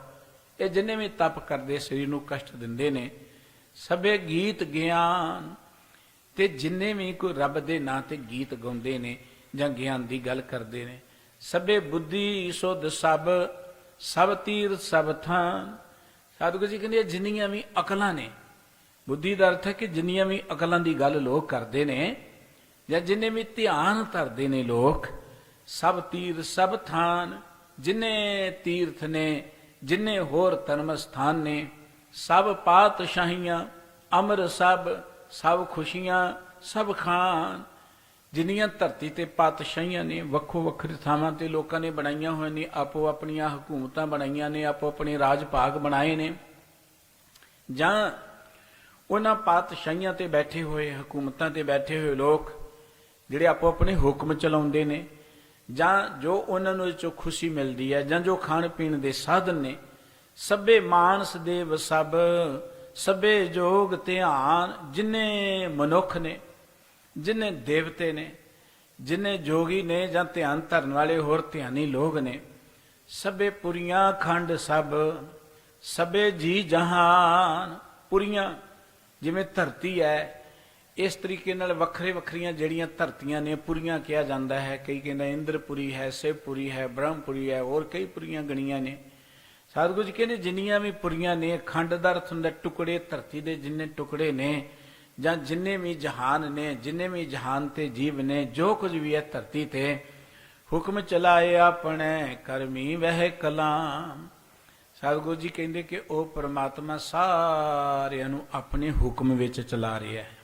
ਜੋ ਕੁਝ ਵੀ ਹੈ ਉਹ ਭਾਵੇਂ ਚੰਗਾ ਹੈ, ਭਾਵੇਂ ਮਾੜਾ ਹੈ, ਭਾਵੇਂ ਗਰੀਬ ਹੈ, ਭਾਵੇਂ ਅਮੀਰ ਹੈ, ਭਾਵੇਂ ਆਸਤਕ ਹੈ ਤੇ ਭਾਵੇਂ ਕੋ ਨਾਸਤਕ ਹੈ। ਸਤਿਗੁਰੂ ਜੀ ਕਹਿੰਦੇ ਨੇ ਕਿ ਉਹ ਪਰਮਾਤਮਾ ਇਹਨਾਂ ਸਾਰਿਆਂ ਨੂੰ ਆਪਣੇ ਹੁਕਮ ਵਿੱਚ ਚਲਾ ਰਿਹਾ। ਹੁਕਮ ਚਲਾਏ ਆਪਣੇ ਕਰਮੀ ਵਹਿ ਕਲਾਮ। ਹੁਣ ਸਵਾਲ ਇਹ ਹੈ ਕਿ ਜੇ ਪਰਮਾਤਮਾ ਦਾ ਹੁਕਮ ਚੱਲਦਾ ਹੈ ਤੇ ਫਿਰ ਕਿਸ ਨੂੰ ਮਾੜਾ ਕਹਿਣ ਦਾ ਸਾਨੂੰ ਕੀ ਅਧਿਕਾਰ ਕਿ ਮਾੜਾ ਹੈ, ਜਾਂ ਇਹ ਕਹਿਣਾ ਕਿ ਬੁਰਾ ਕਰਦਾ ਹੈ, ਜਾਂ ਇਹਨੇ ਠੀਕ ਨਹੀਂ ਕੀਤਾ। ਪਰ ਸਤਿਗੁਰੂ ਜੀ ਨੇ ਇਸ ਹੁਕਮ ਦੀ ਗੱਲ ਅਗਲੀਆਂ ਪੰਕਤੀਆਂ ਦੇ ਅੰਦਰ, ਸ਼ਬਦਾਂ ਦੇ ਅੰਦਰ ਖੋਲੀ ਹੈ ਕਿ ਹੁਕਮ ਚੱਲਦਾ ਕਿਵੇਂ। ਹੁਕਮ ਪਰਮਾਤਮਾ ਦਾ ਚੱਲਦਾ ਹੈ, ਪਰ ਚੱਲਦਾ ਕਿਵੇਂ? ਕਰਮੀ ਵਹਿ ਕਲਾਮ। ਜੋ ਅਸੀਂ ਕਰਮ ਕਰਦੇ ਹਾਂ ਉਸ ਅਨੁਸਾਰ ਪਰਮਾਤਮਾ ਹੁਕਮ ਚੱਲਦਾ ਹੈ। ਪਰਮਾਤਮਾ ਨੇ ਜ਼ਿੰਦਗੀ ਦੇ ਕੇ ਸਾਨੂੰ ਸੁਤੰਤਰਤਾ ਦਿੱਤੀ ਹੈ ਕਿ ਕਰਨਾ ਕੀ ਆਪਾਂ।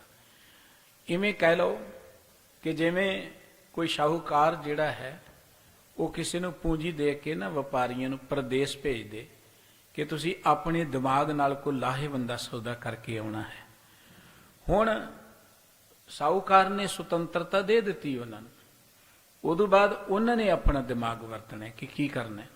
ਇੱਕ ਉਹ ਨੇ ਜਿਹੜੇ ਇਸ ਗੱਲ ਨੂੰ ਚੇਤੇ ਰੱਖਦੇ ਆ, ਬੜੇ ਸਾਵਧਾਨ ਹੋ ਕੇ ਕੋਈ ਚੀਜ਼ ਖਰੀਦਦੇ ਆ, ਕਿਤੇ ਘਾਟਾ ਨਾ ਪੈ ਜਾਏ, ਕਿਤੇ ਸ਼ਾਹੂਕਾਰ ਦੀ ਅਮਾਨਤ ਵਿੱਚ ਖਿਆਨਤ ਨਾ ਹੋ ਜਾਏ।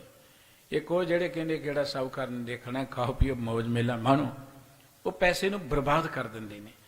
ਹੁਣ ਕੰਮ ਉਹਨਾਂ ਨੇ ਕੀਤਾ ਹੈ, ਹੁਕਮ ਤੇ ਸ਼ਾਹੂਕਾਰ ਦਾ ਚੱਲਣਾ ਹੈ ਨਾ। ਜਿਨੇ ਚੰਗਾ ਕੰਮ ਕੀਤਾ ਹੈ ਉਹਦਾ ਰੁਤਬਾ ਵੱਧ ਜਾਏਗਾ, ਉਹਨੂੰ ਇਨਾਮ ਮਿਲ ਜਾਏਗਾ।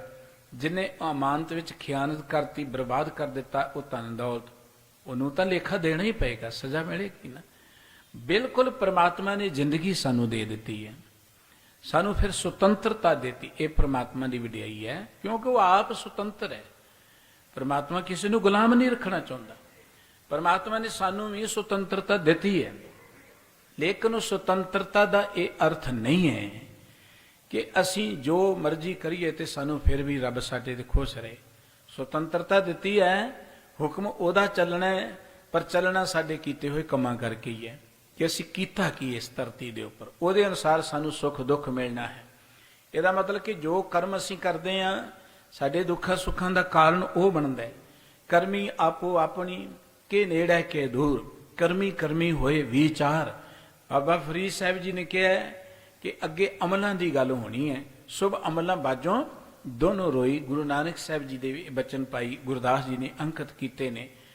ਬਾਝੋਂ ਫਰੀਦ ਸਾਹਿਬ ਜੀ ਦਾ ਬਚਨ ਹੈ ਕਿ ਅਮਲ ਜੇ ਕੀਤੇ ਦੁਨੀ ਵਿੱਚ ਸਿਦਰ ਗਏ ਆਏ ਕੰਮ। ਜੋ ਕਰਮ ਅਸੀਂ ਕਰਦੇ ਹਾਂ, ਦਰਅਸਲ ਉਹਦੇ ਅਨੁਸਾਰ ਹੀ ਸਾਡੀ ਜ਼ਿੰਦਗੀ 'ਚ ਸੁੱਖ, ਉਹਦੇ ਅਨੁਸਾਰ ਹੀ ਸਾਡੀ ਜ਼ਿੰਦਗੀ 'ਚ ਦੁੱਖ ਵਾਪਰਨਾ ਹੈ। ਰੱਬ ਨੇ ਸਾਨੂੰ ਕਰਮ ਕਰਨ ਲਈ ਭੇਜਿਆ ਹੈ। ਕਈ ਵਾਰ ਅਸੀਂ ਕਹਿੰਦੇ ਹਾਂ, ਆਮ ਇਹ ਗੱਲ ਸੁਣਦੇ ਹਾਂ ਕਿ ਦੇਖੋ ਜੀ, ਕੋਈ ਪਿਛਲੇ ਜਨਮਾਂ 'ਚ ਅਸੀਂ ਚੰਗੇ ਕੰਮ ਕੀਤੇ ਤਾਂ ਸਾਨੂੰ ਆ ਜ਼ਿੰਦਗੀ ਮਿਲੀ ਹੈ, ਤਾਂ ਸਾਨੂੰ ਆ ਸੁੱਖ ਮਿਲੇ ਨੇ। ਉਹਨਾਂ ਪੁੱਛੇ ਕਿ ਪਿਛਲੇ ਕਿਹੜੇ ਜਨਮ 'ਚ ਉਦੋਂ ਕੀ ਸਾਂ ਆਪਾਂ ਜਦੋਂ ਕੰਮ ਕੀਤੇ ਸੀ? ਹੈ ਕਿਸੇ ਨੂੰ ਪਤਾ ਕੀ ਸਾਂ ਆਪਾਂ? ਕੁੱਤੇ ਸਾਂ, ਕਾਂ ਸਾਂ, ਬਿੱਲੇ ਸਾਂ, ਕੀ ਸਾਂ? ਪਤਾ ਕਿਸੇ ਨੂੰ ਕੁਝ ਪਤਾ ਨਹੀਂ ਹੈ ਪਿਛਲਾ ਜਨਮ ਕੀ ਸੀ। ਇਹ ਧਾਰਨਾਵਾਂ ਬਣੀਆਂ ਹੋਈਆਂ ਨੇ, ਸੁਣੀਆਂ ਸੁਣਾਈਆਂ। ਪਿਛਲਾ ਜਨਮ ਕੀ ਸੀ, ਕੀ ਸਾਂ, ਅਸੀਂ ਕਿਸੇ ਨੂੰ ਕੁਝ ਨਹੀਂ ਪਤਾ। ਦਰਅਸਲ ਪਰਮਾਤਮਾ ਨੇ ਜ਼ਿੰਦਗੀ ਸਾਨੂੰ ਤਰੁੱਠ ਕੇ ਦਿੱਤੀ ਹੈ, ਬਖਸ਼ਿਸ਼ ਕੀਤੀ ਸਾਡੇ ਤੇ, ਸਾਨੂੰ ਇੱਕ ਮੌਕਾ ਦਿੱਤਾ ਹੈ। ਗੁਰਬਾਣੀ ਕਹਿੰਦੀ ਇਹ ਤੇਰੀ ਅਵਸਰ, ਇਹ ਤੇਰੀ ਬਾਹਰ, ਗੋਬਿੰਦ ਮਿਲਣ ਕੀ ਇਹ ਤੇਰੀ ਬਰੀਆ। ਹੁਣ ਇਹ ਜ਼ਿੰਦਗੀ ਕੰਮ ਕਰਨ ਲਈ ਮਿਲੀ ਹੈ, ਗੱਲ ਪਿਛਲੇ ਕਰਮਾਂ ਦੀ ਨਹੀਂ ਹੈ। ਹੁਣ ਕਰਮ ਕਰਨ ਲਈ ਜ਼ਿੰਦਗੀ ਮਿਲੀ ਕਿ ਮਨੁੱਖ ਹੁਣ ਵਧੀਆ ਕਰਮ ਕਰੇ। ਔਰ ਗੁਰਬਾਣੀ ਨੇ ਵਾਰ-ਵਾਰ ਸਾਨੂੰ ਜ਼ਿੰਦਗੀ ਦੇ ਅੰਦਰ ਉੱਤਮ ਕਰਮ ਕਰਨ ਦੀ ਪ੍ਰੇਰਣਾ ਕੀਤੀ ਹੈ ਕਿ ਆਪਾਂ ਉਹ ਕੰਮ ਕਰੀਏ ਜਿਹਦੇ ਨਾਲ ਸਾਨੂੰ ਝੂਰ ਨਾ ਪਏ। ਮੰਦਾ ਮੂਲ ਨਾ ਕੀਚਈ ਦੇ ਲੰਮੀ ਨਦਰ ਨਿਹਾਲੀ ਹੈ। ਜ਼ਿੰਦਗੀ 'ਚ ਕਦੀ ਮੰਦੇ ਕੰਮ ਨਾ ਕਰੀਏ। ਹੁਣ ਅੱਗ 'ਚ ਹੱਥ ਪਾਵਾਂਗੇ ਤੇ ਉਹਦਾ ਫਲ ਦੁੱਖ ਤਾਂ ਹੋਏਗਾ। ਫਿਰ ਕਹੇ ਜੀ ਦੇਖੋ ਰੱਬ ਨੇ ਅੱਗ ਬਣਾਈ, ਸਾਨੂੰ ਸਾੜ ਦਿੱਤਾ। ਸਾਨੂੰ ਰੱਬ ਨੇ ਸੋਝੀ ਦਿੱਤੀ ਹੈ। ਇਸ ਮਨੁੱਖ ਦੇ ਉੱਪਰ ਤੇ ਅਨੰਤ ਬਖਸ਼ਾਂ ਕੀਤੀਆਂ ਪ੍ਰਮਾਤਮਾ ਨੇ। ਮਨੁੱਖ ਦੇ ਉੱਪਰ ਸੋਹਣੀ ਧਰਤੀ ਬਣਾਈ ਹੈ। ਧਰਤੀ ਤੇ ਖਾਣ ਪੀਣ ਦੇ ਲਈ ਕਿੰਨੇ ਫਲ ਪਦਾਰਥ ਬਣਾਏ ਨੇ, ਕਿੰਨੀਆਂ ਦਾਤਾਂ ਬਣਾਈਆਂ ਪ੍ਰਮਾਤਮਾ ਨੇ। ਔਰ ਇਸ ਧਰਤੀ ਨੂੰ ਕਿੰਨਾ ਸੋਹਣਿਆ ਬਣਾਇਆ, ਮਨੁੱਖ ਦੇ ਲਈ ਕਿੰਨਾ ਕੁਝ ਬਣਾਇਆ। ਸੋਹਣੇ ਘਰ ਦਿੱਤੇ ਨੇ, ਸੋਹਣੇ ਆਉਣ ਜਾਣ ਦੇ ਸਾਧਨ ਦਿੱਤੇ ਨੇ। ਔਰ ਇੱਥੇ ਹੀ ਬਸ ਨਹੀਂ ਹੈ, ਇਹ ਮਨੁੱਖ ਜ਼ਿੰਦਗੀ ਦੇ ਅੰਦਰ ਆਪਣੇ ਜੀਵਨ ਦਾ ਲਾਹਾ ਲੈ ਸਕੇ। ਸਮੇਂ-ਸਮੇਂ ਤੇ ਧਾਰਮਿਕ ਰਹਿਬਰ ਆਏ ਜਿਨ੍ਹਾਂ ਨੇ ਮਨੁੱਖ ਨੂੰ ਗਿਆਨ ਦਿੱਤਾ। ਧਰਮ ਗ੍ਰੰਥ ਨੇ ਮਨੁੱਖ ਨੂੰ ਗਿਆਨ ਦੇਣ ਦੇ ਲਈ। ਸਾਡੇ ਤੇ ਹੋਰ ਵੱਡੇ ਭਾਗ ਨੇ। ਇਸ ਪਲੈਨਟ ਦੇ ਉੱਪਰ ਅਗਰ ਕੋਈ ਪ੍ਰਾਣੀ ਆਪਣੇ ਆਪ ਨੂੰ ਵਡਭਾਗੀ ਸਮਝਣਾ ਚਾਹੇ ਤੇ ਉਹ ਹੈ ਜਿਹੜਾ ਗੁਰੂ ਗ੍ਰੰਥ ਸਾਹਿਬ ਜੀ ਮਹਾਰਾਜ ਦੇ ਚਰਨਾਂ ਦਾ ਪੁਜਾਰੀ ਹੈ, ਜਿਹੜਾ ਗੁਰਬਾਣੀ ਨੂੰ ਪੜ੍ਹਦਾ ਹੈ ਤੇ ਸੁਣਦਾ ਹੈ। ਗੁਰੂ ਗ੍ਰੰਥ ਸਾਹਿਬ ਜੀ ਮਹਾਰਾਜ ਇਸ ਧਰਤੀ ਤੇ ਸਭ ਤੋਂ ਵੱਡੇ ਧਰਮ ਗ੍ਰੰਥ ਨੇ।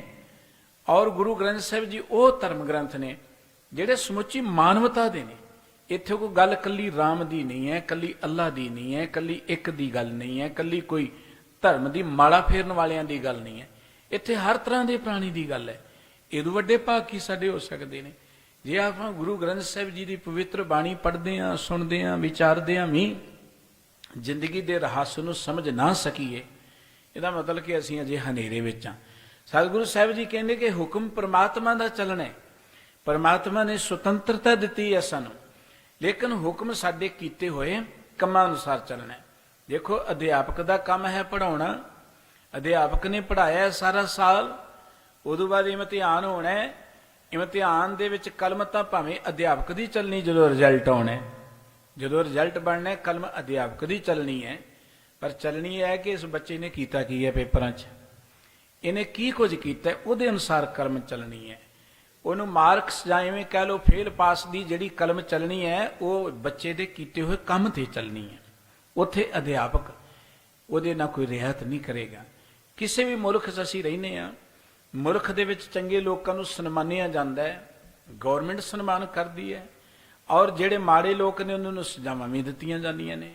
ਸਜ਼ਾਵਾਂ ਗੌਰਮੈਂਟ ਦਿੰਦੀ ਹੈ, ਪਰ ਦਿੰਦੀ ਉਹਨਾਂ ਬੰਦਿਆਂ ਦੇ ਕੰਮਾਂ ਕਰਕੇ ਹੈ ਕਿ ਇਸ ਬੰਦੇ ਨੇ ਚੋਰੀ ਕੀਤੀ, ਇਹਨੂੰ ਸਜ਼ਾ ਮਿਲਣੀ ਚਾਹੀਦੀ, ਇਹਨੇ ਕਤਲ ਕੀਤਾ, ਇਹਨੂੰ ਸਜ਼ਾ ਮਿਲਣੀ ਚਾਹੀਦੀ, ਇਸ ਬੰਦੇ ਨੇ ਮਨੁੱਖਤਾ ਦੀ ਸੇਵਾ ਕੀਤੀ, ਇਹਨੂੰ ਇਨਾਮ ਮਿਲਣਾ ਚਾਹੀਦਾ, ਇਹਨੂੰ ਵਡਿਆਈ ਮਿਲਣੀ ਚਾਹੀਦੀ ਹੈ, ਉਹਦੇ ਕੀਤੇ ਹੋਏ ਕੰਮ ਅਨੁਸਾਰ।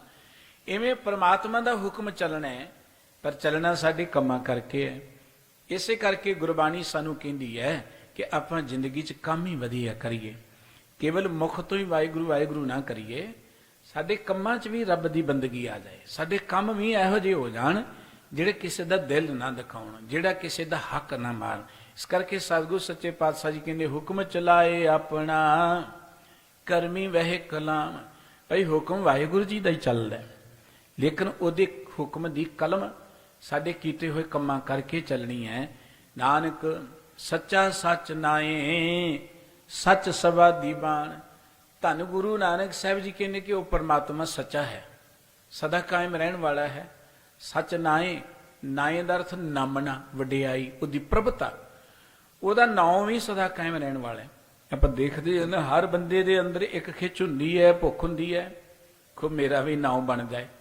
ਨਾਮ ਬਣਾਉਣ ਲਈ ਅਸੀਂ ਕਿੰਨਾ ਯਤਨ ਕਰਦੇ ਹਾਂ। ਕੋਈ ਸੋਚਦਾ ਧਨ ਕਮਾ ਕੇ ਨਾ ਬਣੇਗਾ, ਉਹ ਧਨ ਨੂੰ ਇਕੱਠਾ ਕਰੀ ਜਾਂਦਾ ਹੈ। ਕੋਈ ਸੋਚਦਾ ਕਿਸੇ ਖਾਸ ਰੁਤਬੇ ਤੇ ਬੈਠ ਕੇ ਨਾ ਬਣੇਗਾ, ਰੁਤਬੇ ਤੇ ਬੈਠਣ ਲਈ ਬੜੇ ਯਤਨ ਕਰਦਾ, ਚੰਗੇ ਮਾੜੇ ਯਤਨ ਕਰਦੇ ਹੀ ਨਹੀਂ ਲੋਕ। ਲੇਕਿਨ ਗੁਰਬਾਣੀ ਕਹਿੰਦੀ ਹੈ ਇਸ ਧਰਤੀ ਤੇ ਨਾਮ ਰਹਿਓ ਸਾਧੂ ਰਹਿਓ ਰਹਿਓ ਗੁਰੂ ਗੋਬਿੰਦ। ਇਹ ਨਾਮ ਬਣਾਉਣ ਵਾਲੇ ਬਹੁਤ ਆਏ, ਪਰ ਕਿਸੇ ਦਾ ਵੀ ਨਾਂ ਨਹੀਂ ਹੈ ਇਸ ਵੇਲੇ ਧਰਤੀ ਤੇ। ਪਤਾ ਨਹੀਂ ਕਿੰਨੇ ਕੁ ਜਿਸ ਆਸਣਮ ਬੈਠੇ ਕੀਤੇ ਬੈਸ ਗਿਆ। ਸਤਿਗੁਰੂ ਜੀ ਕਹਿੰਦੇ ਪਰਮਾਤਮਾ ਦਾ ਨਾਮ ਹੀ ਸਦਾ ਕਾਇਮ ਰਹਿਣ ਵਾਲਾ ਹੈ। ਸੱਚ ਸਭਾ ਦੀਵਾਨ, ਉਸ ਪਰਮਾਤਮਾ ਦੀ ਸਭਾ, ਉਹਦਾ ਦਰਬਾਰ ਸਦਾ ਕਾਇਮ ਰਹਿਣ ਵਾਲਾ ਹੈ, ਉਹਦਾ ਹੁਕਮ ਸਦਾ ਕਾਇਮ ਰਹਿਣ ਵਾਲਾ ਹੈ, ਉਹਦਾ ਨਾਮ ਸਦਾ ਕਾਇਮ ਰਹਿਣ ਵਾਲਾ ਹੈ। ਧੰਨ ਗੁਰੂ ਨਾਨਕ ਸਾਹਿਬ ਜੀ ਮਹਾਰਾਜ ਨੇ ਇਸ ਸ਼ਲੋਕ ਦੇ ਅੰਦਰ ਬਚਨ ਕਹੇ ਕਿ ਧਰਤੀ ਤੇ ਜੋ ਕੁਝ ਵੀ ਭਾਵੇਂ ਦੇਵਤੇ ਨੇ, ਮਨੁੱਖ ਨੇ, ਜੋਗੀ ਨੇ, ਪੰਡਤ ਨੇ, ਧਿਆਨ ਧਰਨ ਵਾਲੇ ਨੇ, ਗਿਆਨਵਾਨ ਨੇ, ਧਰਮ ਗ੍ਰੰਥ ਪੜ੍ਹਨ ਵਾਲੇ ਨੇ, ਪੜ੍ਹਾਉਣ ਵਾਲੇ ਨੇ, ਦਾਨ ਕਰਨ ਵਾਲੇ ਨੇ, ਤੀਰਥਾਂ ਦੇ ਜਾਣ ਵਾਲੇ ਨੇ, ਜਪ ਕਰਨ ਵਾਲੇ, ਤਪ ਕਰਨ ਵਾਲੇ, ਹੱਠ ਕਰਨ ਵਾਲੇ ਨੇ, ਜੋ ਕੁਝ ਵੀ ਹੈ ਸਤਿਗੁਰੂ ਜੀ ਕਹਿੰਦੇ ਸਭ ਹੁਕਮ ਪਰਮਾਤਮਾ ਦਾ ਚੱਲਦਾ ਸਾਰਿਆਂ ਤੇ, ਪਰ ਚੱਲਣਾ ਇਹਨਾਂ ਦੇ ਕੰਮਾਂ ਕਰਕੇ। ਭਾਵ ਇਹ ਕਿ ਧਰਮ ਦੇ ਨਾਂ ਤੇ ਜੇਕਰ ਕੋਈ ਪਖੰਡ ਕਰੇਗਾ ਤੇ ਉੱਥੇ ਵੀ ਪਰਮਾਤਮਾ ਦਾ ਹੁਕਮ ਚੱਲਣਾ ਹੈ, ਉਹਨੂੰ ਕੀਤੇ ਹੋਏ ਦੀ ਸਜ਼ਾ ਜ਼ਰੂਰ ਮਿਲੇਗੀ। ਧਰਮ ਦੇ ਨਾਂ ਤੇ ਕੋਈ ਅਗਿਆਨਤਾ ਪ੍ਰਚਾਰੇਗਾ, ਧਰਮ ਦੇ ਨਾਂ ਤੇ ਲੋਕਾਂ ਨੂੰ ਕੋਈ ਗੁੰਮਰਾਹ ਕਰੇਗਾ, ਉੱਥੇ ਵੀ ਪਰਮਾਤਮਾ ਦਾ ਹੁਕਮ ਚੱਲਣਾ ਹੈ ਕਿ ਸਾਨੂੰ ਕੀਤੇ ਹੋਏ ਦਾ ਫਲ ਭੁਗਤਣਾ ਪੈਣਾ ਹੈ। ਸਤਿਗੁਰੂ ਗੁਰੂ ਰਾਮਦਾਸ ਸਾਹਿਬ ਜੀ ਮਹਾਰਾਜ ਦੀ ਪਵਿੱਤਰ ਪੌੜੀ ਜਿਹੜੀ 9ਵੇਂ ਨੰਬਰ ਤੇ ਅੰਕਿਤ ਹੈ, ਸਤਿਗੁਰੂ ਜੀ ਬਚਨ ਕਹਿ ਰਹੇ ਨੇ, ਪੌੜੀ ਨਾਏ ਮੰਨੀਐ ਸੁਖ ਉਪਜੈ ਨਾਮੇ ਗਤ ਹੋਈ।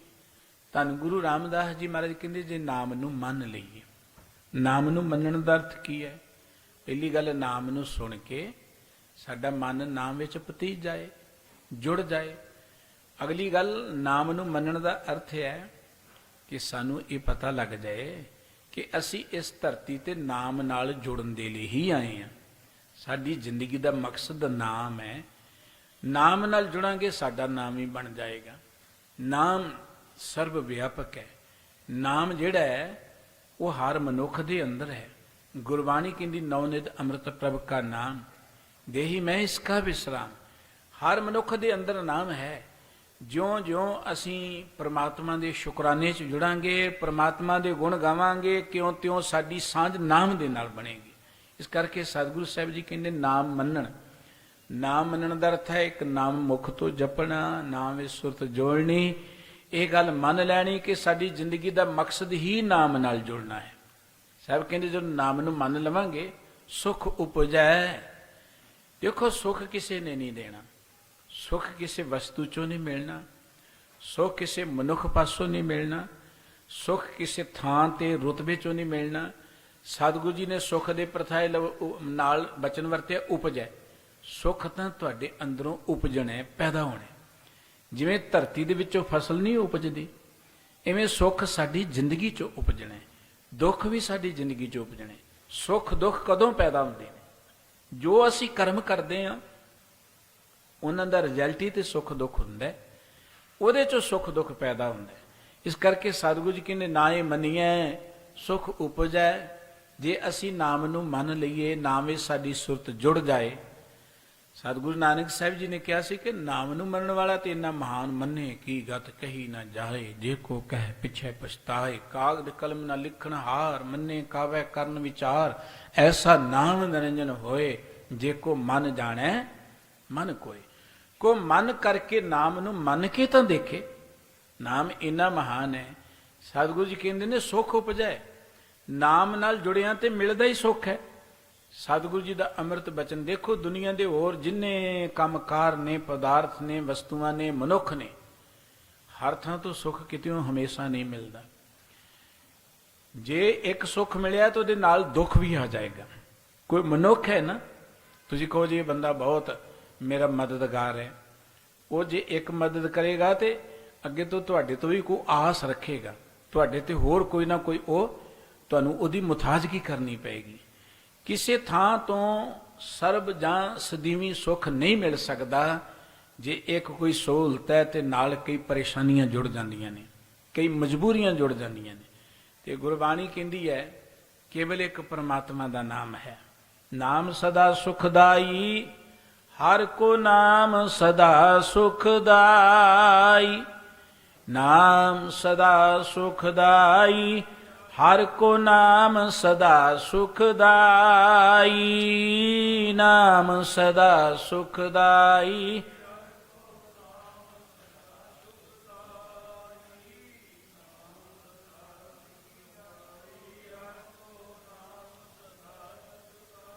ਸਤਿਗੁਰੂ ਜੀ ਕਹਿੰਦੇ ਵਾਹਿਗੁਰੂ ਜੀ ਦਾ ਨਾਮ ਹੀ ਸਦੀਵੀ ਸੁਖ ਦੇਣ ਵਾਲਾ ਹੈ, ਕਿਉਂਕਿ ਵਾਹਿਗੁਰੂ ਜੀ ਦਾ ਨਾਮ ਨਿਤ ਨਵਾਂ ਹੈ।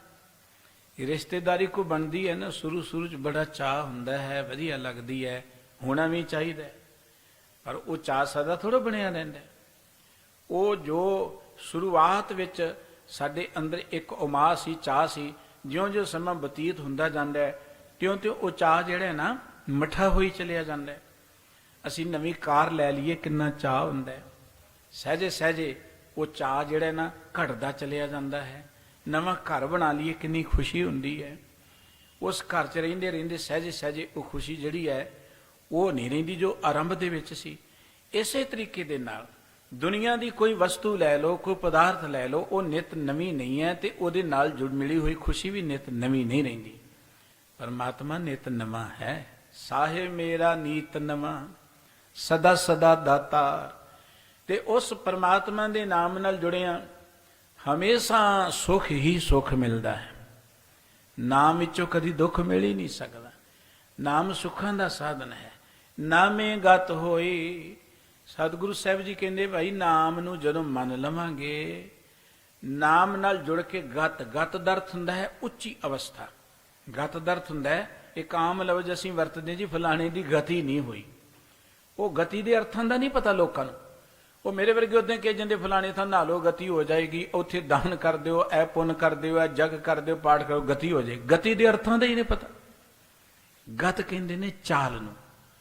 ਦੇਖੋ ਬੱਚਾ ਸੀ ਨਾ ਛੋਟਾ ਜਿਹਾ, ਉਹ ਬੱਚੇ ਦੇ ਸਰੀਰ ਦੀ ਗਤੀ ਦੇਖੋ, ਬੱਚਾ ਸੀ, ਥੋੜਾ ਥੋੜਾ ਰਹਿਣ ਲੱਗਿਆ, ਦੌੜਨ ਲੱਗ ਪਿਆ, ਜਵਾਨ ਹੋ ਗਿਆ, ਭੱਜਣ ਲੱਗ ਪਿਆ, ਐਨ ਭਰ ਜਵਾਨੀ। ਇਹ ਸਰੀਰ ਦੀ ਗਤੀ ਹੈ। ਇਹ ਸਰੀਰ ਦੀ ਗਤੀ, ਸਰੀਰ ਅੱਗੇ ਵਧ ਰਿਹਾ। ਗਤੀ ਦਾ ਅਰਥ ਚਾਲ ਹੁੰਦਾ ਨਾ, ਅੱਗੇ ਵਧਣਾ। ਜਿਵੇਂ ਸਰੀਰ ਦੀ ਗਤੀ ਹੋਈ, ਉਮਰ ਦੇ ਨਾਲ ਨਾਲ ਸਰੀਰ ਵਧਿਆ, ਉਮਰ ਦੇ ਨਾਲ ਸਰੀਰ 'ਚ ਬਦਲਾਓ ਆਇਆ, ਇਹ ਗਤੀ ਹੈ ਸਰੀਰ ਦੀ। ਇਵੇਂ ਸਾਡੀ ਅੰਤਰੀ ਅਵਸਥਾ ਵੀ ਬਦਲਣੀ ਚਾਹੀਦੀ ਸੀ। ਅੰਦਰੋਂ ਵੀ ਅਸੀਂ ਉੱਚੇ ਉੱਠਦੇ, ਜਿਉਂ-ਜਿਉਂ ਸਰੀਰ ਜਵਾਨ ਹੋ ਰਿਹਾ ਸਾਡਾ ਦਾ ਅੰਦਰਲੀ ਜਿਹੜੀ ਅਵਸਥਾ ਸੀ ਹੋਰ ਉੱਚੀ ਉੱਠਦੀ, ਹੋਰ ਮਹਾਨ ਬਣਦੇ ਅਸੀਂ, ਲੇਕਿਨ ਉਹ ਗਤ ਖਤਮ ਹੋ ਗਈ। ਹੁਣ ਅਸੀਂ ਕਹਿੰਦੇ ਕਿਸੇ ਥਾਂ ਤੇ ਜਾਣ ਨਾਲ ਹੀ ਗਤੀ ਹੋ ਜਾਏਗੀ, ਇਹ ਤੇ ਕੰਮ ਬੜਾ ਸੌਖਾ ਹੈ। ਗਤੀ ਕਦੋਂ ਹੋਣੀ ਹੈ?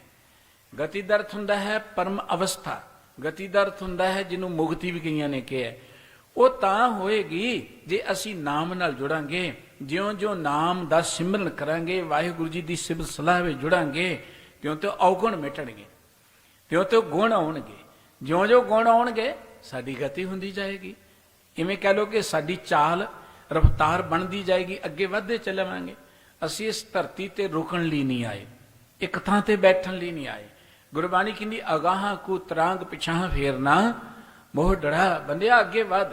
ਸਤਿਗੁਰੂ ਸਾਹਿਬ ਜੀ ਕਹਿੰਦੇ ਜੇ ਨਾਮ ਨਾਲ ਜੁੜਾਂਗੇ ਫਿਰ ਸਾਨੂੰ ਪਰਮ ਗਤੀ ਅਵਸਥਾ ਮਿਲੇਗੀ ਉੱਚੀ। ਨਾ ਹੀ ਮੰਨੀਐ ਪਤ ਪਾਈ ਐ ਹਿਰਦੈ ਹਰ ਸੋਈ।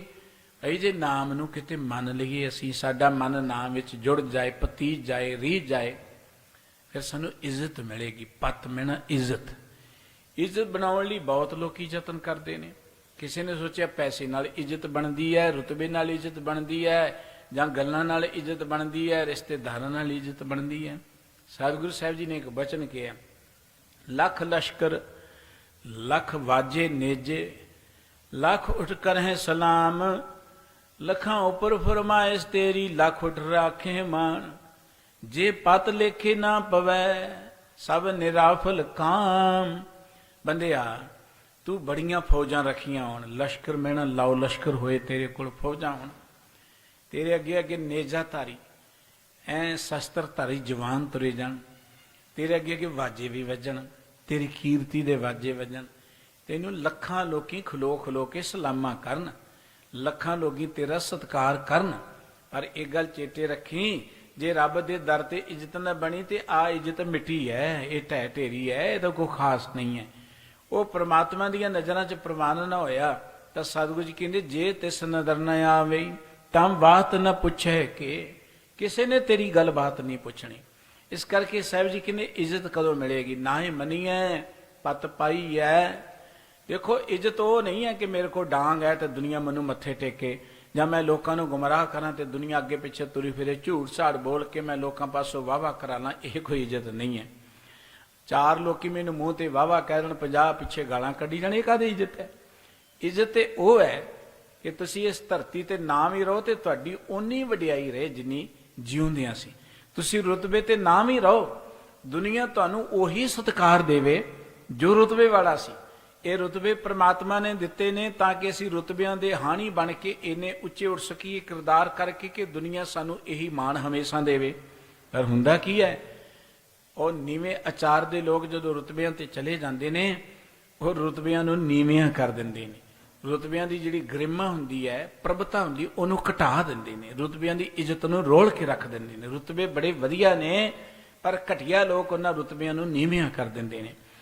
ਇਸ ਕਰਕੇ ਰੁਤਬੇ ਸੀ ਕਿ ਅਸੀਂ ਰੁਤਬਿਆਂ ਜਿੰਨੇ ਉੱਚੇ ਉੱਠੀਏ, ਉਹੋ ਜਿਹੀ ਅਕਲ, ਉਹੋ ਜਿਹਾ ਗਿਆਨ, ਉਹੋ ਜਿਹਾ ਆਚਾਰ ਹੋਏ, ਫਿਰ ਸਾਡੇ ਕੋਲ ਰੁਤਬਾ ਨਹੀਂ ਵੀ ਰਹੇਗਾ ਨਾ, ਤੇ ਅਸੀਂ ਫਿਰ ਉਹੀ ਮਾਣ ਦੁਨੀਆ ਸਾਡਾ ਕਰੇਗੀ, ਸਤਿਕਾਰ ਕਰੇਗੀ। ਹੁਣ ਦੇਖੋ ਦੁਨੀਆ ਸਤਿਕਾਰ ਬਣਾਉਣ ਲਈ ਬੜੇ ਯਤਨ ਕਰਦੀ ਹੈ, ਪਰ ਜਿਹੜੇ ਨਾਮ ਨਾਲ ਜੁੜੇ, ਗੁਰਬਾਣੀ 'ਚ ਉਹਨਾਂ ਦੀ ਵਡਿਆਈ ਅੰਕਿਤ ਹੈ। ਗੋਬਿੰਦ ਗੋਬਿੰਦ ਗੋਬਿੰਦ ਸੰਗ ਨਾਮ ਦਿਓ ਮਨ ਲੀਣਾ, ਆੜ ਦਾਮ ਕੋ ਛਿਪਰੋ ਹੋਇਓ ਲਾਖੀਣਾ, ਤਨਨਾ ਬੁਨਨਾ ਤਿਆਗ ਕੇ ਪ੍ਰੀਤ ਚਰਨ ਕਬੀਰਾ, ਨੀਚ ਕੁਲਾਂ ਜੋ ਲਾਹਰੋ ਪਿਓ ਗੁਨੀ ਗਹੀਰਾ। ਨਾਮਦੇਵ ਜੀ ਦੀ ਉਹਨਾਂ ਦੇ ਜ਼ਿੰਦਗੀ 'ਚ ਲੋਕੀ ਇੱਜ਼ਤ ਕਰਦੇ ਸਨ, ਹੁਣ ਉਦੋਂ ਜ਼ਿਆਦਾ ਕਰਦੇ ਨੇ। ਹੁਣ ਵੀ ਉਹਨਾਂ ਦੇ ਗੁਣ ਗਾਏ ਜਾਂਦੇ ਨੇ।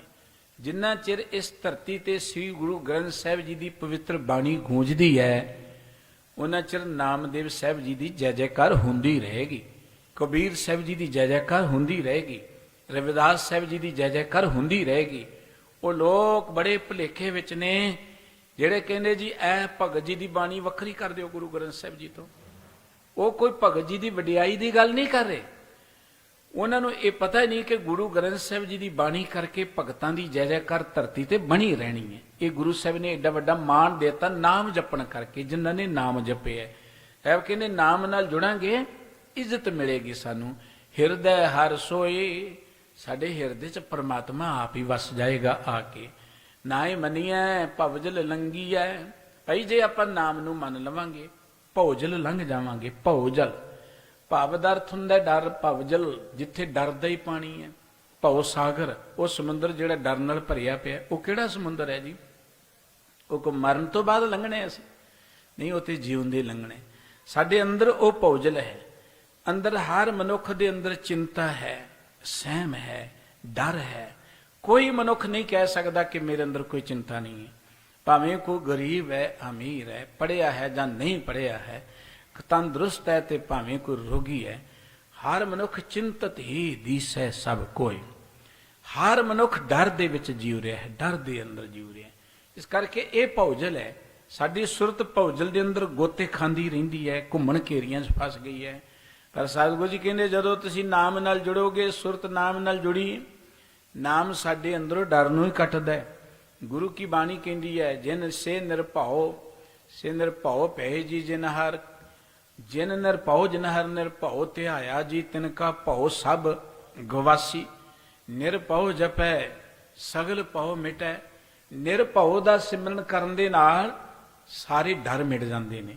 ਸਤਿਗੁਰੂ ਜੀ ਕਹਿੰਦੇ ਜੇ ਨਾਮ ਨਾਲ ਜੁੜਾਂਗੇ, ਭਵਜਲ ਨੂੰ, ਭਉ ਸਾਗਰ ਨੂੰ ਸਾਡੀ ਸੁਰਤ ਪਾਰ ਕਰ ਜਾਏਗੀ। ਭਾਵ ਸਾਡੀ ਸੁਰਤ ਵਿੱਚੋਂ ਡਰ ਹੀ ਮਿਟ ਜਾਣਗੇ, ਡਰ ਕੱਟੇ ਜਾਣਗੇ। ਫਿਰ ਕੀ ਹੋਏਗਾ? ਫਿਰ ਵਿਘਨ ਨਾ ਹੋਏ। ਸਾਡੀ ਜ਼ਿੰਦਗੀ ਵਿੱਚ ਕੋਈ ਵਿਘਨ ਨਹੀਂ ਵਿਆਪੇਗਾ ਸਾਨੂੰ। ਦੇਖੋ ਵਿਘਨ ਤਾਂ ਆਉਣੇ ਹੀ ਨੇ ਜ਼ਿੰਦਗੀ ਅੰਦਰ। ਇਹ ਉਤਰਾ ਚੜਾ ਜੀਵਨ ਦਾ ਹਿੱਸਾ ਨੇ। ਸੁੱਖ ਦੁੱਖ ਜੋ ਦਰ ਕੱਪੜੇ ਪਹਿਰੇ ਆਏ ਮਨੁੱਖ, ਇਹ ਤੇ ਆਉਣੇ ਆਉਣੇ ਨੇ। ਸਮੁੰਦਰ ਦੇ ਵਿੱਚ ਲਹਿਰਾਂ ਉੱਠਣੀਆਂ ਹੀ ਨੇ, ਘੁੰਮਣ ਘੇਰੀਆਂ ਆਉਣੀਆਂ ਹੀ ਨੇ। ਲੇਕਿਨ ਸਾਨੂੰ ਸਤਿਗੁਰੂ ਜੀ ਇਹ ਨਹੀਂ ਕਹਿੰਦੇ ਕਿ ਸਮੁੰਦਰ ਨੂੰ ਹੀ ਛੱਡ ਦਿਓ। ਸਾਨੂੰ ਸਾਡੇ ਸਤਿਗੁਰੂ ਜੀ ਕਹਿੰਦੇ ਕਿ ਸਮੁੰਦਰ ਵਿੱਚ ਮੁਰਗਾਬੀ ਵਾਂਗੂ ਰਹੋ। ਮੁਰਗਾਬੀ ਨਹੀਂ ਜਿਵੇਂ ਰਹਿੰਦੀ, ਜਿੰਨੀਆਂ ਮਰਜ਼ੀ ਲਹਿਰਾਂ ਉੱਠੀ ਜਾਣ ਉਹਨੂੰ ਕੀ ਫਰਕ ਪੈਣਾ। ਕਮਲ ਦਾ ਫੁੱਲ ਪਾਣੀ 'ਚ ਹੈ, ਜਿੰਨੇ ਮਰਜ਼ੀ ਲਹਿਰਾਂ ਉੱਠਣ ਕਮਲ ਦੇ ਫੁੱਲ ਨੂੰ ਕੀ ਫਰਕ ਪੈਣਾ। ਸਤਿਗੁਰੂ ਜੀ ਕਹਿੰਦੇ ਆਪਾਂ ਇਸ ਜਗਤ ਵਿੱਚ ਨਾਮ ਨਾਲ ਜੁੜ ਕੇ ਇਸ ਤਰ੍ਹਾਂ ਦੀ ਜ਼ਿੰਦਗੀ ਬਤੀਤ ਕਰੀਏ ਕਿ ਆਹ ਦੁਨੀਆ ਦੇ ਜਿੰਨੇ ਮਰਜ਼ੀ ਝੱਖੜ ਚਲੀ ਜਾਣ, ਝੜ ਝੱਖੜ ਉਹ ਹਾਰ ਲਹਿਰੀ ਵਹਿਨ ਵਖੇਸਰੀ, ਸਤਿਗੁਰ ਸਿਓ ਆਲਾਏ ਬੇੜੇ ਡੁੱਬਣ ਨਾਹੇ ਪਾਓ। ਗੁਰੂ ਦੇ ਚਰਨਾਂ ਨਾਲ ਜੁੜਾਂਗੇ ਤੇ ਇਹ ਲਹਿਰਾਂ, ਇਹ ਸਾਡੀ ਜ਼ਿੰਦਗੀ ਦੇ ਬੇੜੇ ਨੂੰ ਡੋਬ ਨਹੀਂ ਸਕਣਗੀਆਂ। ਇਹ ਲਹਿਰਾਂ ਸਾਡੇ ਦੇ ਕੋਈ ਅਸਰ ਨਹੀਂ ਪਾ ਸਕਣਗੀਆਂ। ਇਸ ਕਰਕੇ ਸਤਿਗੁਰੂ ਜੀ ਕਹਿੰਦੇ ਜਦੋਂ ਅਸੀਂ ਨਾਮ ਨਾਲ ਜੁੜਾਂਗੇ, ਭਵਜਲ ਨੂੰ ਲੰਘ ਜਾਵਾਂਗੇ। ਭਾਵ ਸਾਡੀ ਸੁਰਤ ਹਰ ਤਰ੍ਹਾਂ ਦੇ ਡਰ ਤੋਂ ਉੱਚੀ ਉੱਠ ਜਾਏਗੀ। ਔਰ ਸਤਿਗੁਰੂ ਜੀ ਨੇ ਉਸ ਮਨੁੱਖ ਦੀ ਵਡਿਆਈ ਕੀਤੀ, ਪੈ ਕਾਹੂ ਕੋ ਦੇਤ ਨਹਿ ਨਹਿ ਪੈ ਮਾਨਤ ਆਨ, ਕਹੋ ਨਾਨਕ ਸੁਨ ਰੇ ਮਨਾ, ਗਿਆਨੀ ਤਾਹੇ ਬਖਾਨ, ਨਾ ਡਰੇ ਨਾ ਕਿਸੇ ਨੂੰ ਡਰਾਈ। ਇਹ ਨਾਮ ਦਾ ਪ੍ਰਤਾਪ ਹੈ ਭਾਈ। ਇਸ ਕਰਕੇ ਜਿਹੜਾ ਆਪ ਵੀ ਨਾ ਡਰੇ, ਕਿਸੇ ਨੂੰ ਨਾ ਡਰਾਏ ਔਰ ਲੋਕਾਂ ਦੇ ਡਰ ਨੂੰ ਕੱਟੇ, ਸਤਿਗੁਰੂ ਸਾਹਿਬ ਜੀ ਕਹਿੰਦੇ ਸਮਝੋ ਕਿ ਉਹਦੀ ਸੁਰਤ ਭਵਜਲ ਤੋਂ ਪਾਰ ਲੰਘ ਗਈ। ਫਿਰ ਵਿਘਨ ਨਾ ਹੋਏ। ਉਹਦੀ ਜ਼ਿੰਦਗੀ 'ਚ ਕੋਈ ਕਿਸੇ ਤਰ੍ਹਾਂ ਦਾ ਕੋਈ ਵਿਘਨ ਨਹੀਂ ਵਿਆਪੇਗਾ।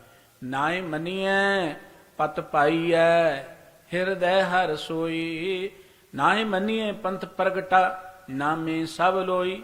ਤੁਹਾਨੂੰ ਗੁਰੂ ਰਾਮਦਾਸ ਜੀ ਮਹਾਰਾਜ ਕਹਿੰਦੇ ਹੈ ਭਾਈ, ਜੇ ਨਾਮ ਨੂੰ ਮੰਨ ਲਵਾਂਗੇ, ਨਾਮ ਵਿੱਚ ਸਾਡਾ ਮਨ ਜੁੜ ਜਾਏਗਾ, ਪਤੀਤ ਜਾਏਗਾ, ਪੰਥ ਪ੍ਰਗਟਾ। ਪੰਥ ਮੇਰਾ ਰਸਤਾ।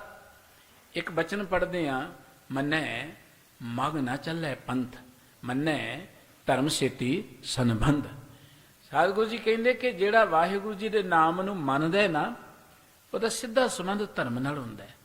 ਉਹ ਮਤਾਂ ਤਰ੍ਹਾਂ ਦੇ ਝਗੜੇ 'ਚ ਨਹੀਂ ਪੈਂਦਾ ਕਿ ਮੇਰਾ ਆਹ ਮਜ਼ਹਬ ਹੈ, ਮੇਰਾ ਆਹ ਮਾਰਗ ਹੈ, ਇਹ ਚੰਗਾ ਇਹ ਮਾੜਾ, ਇਸ ਚੱਕਰ 'ਚ ਨਹੀਂ ਪੈਂਦਾ।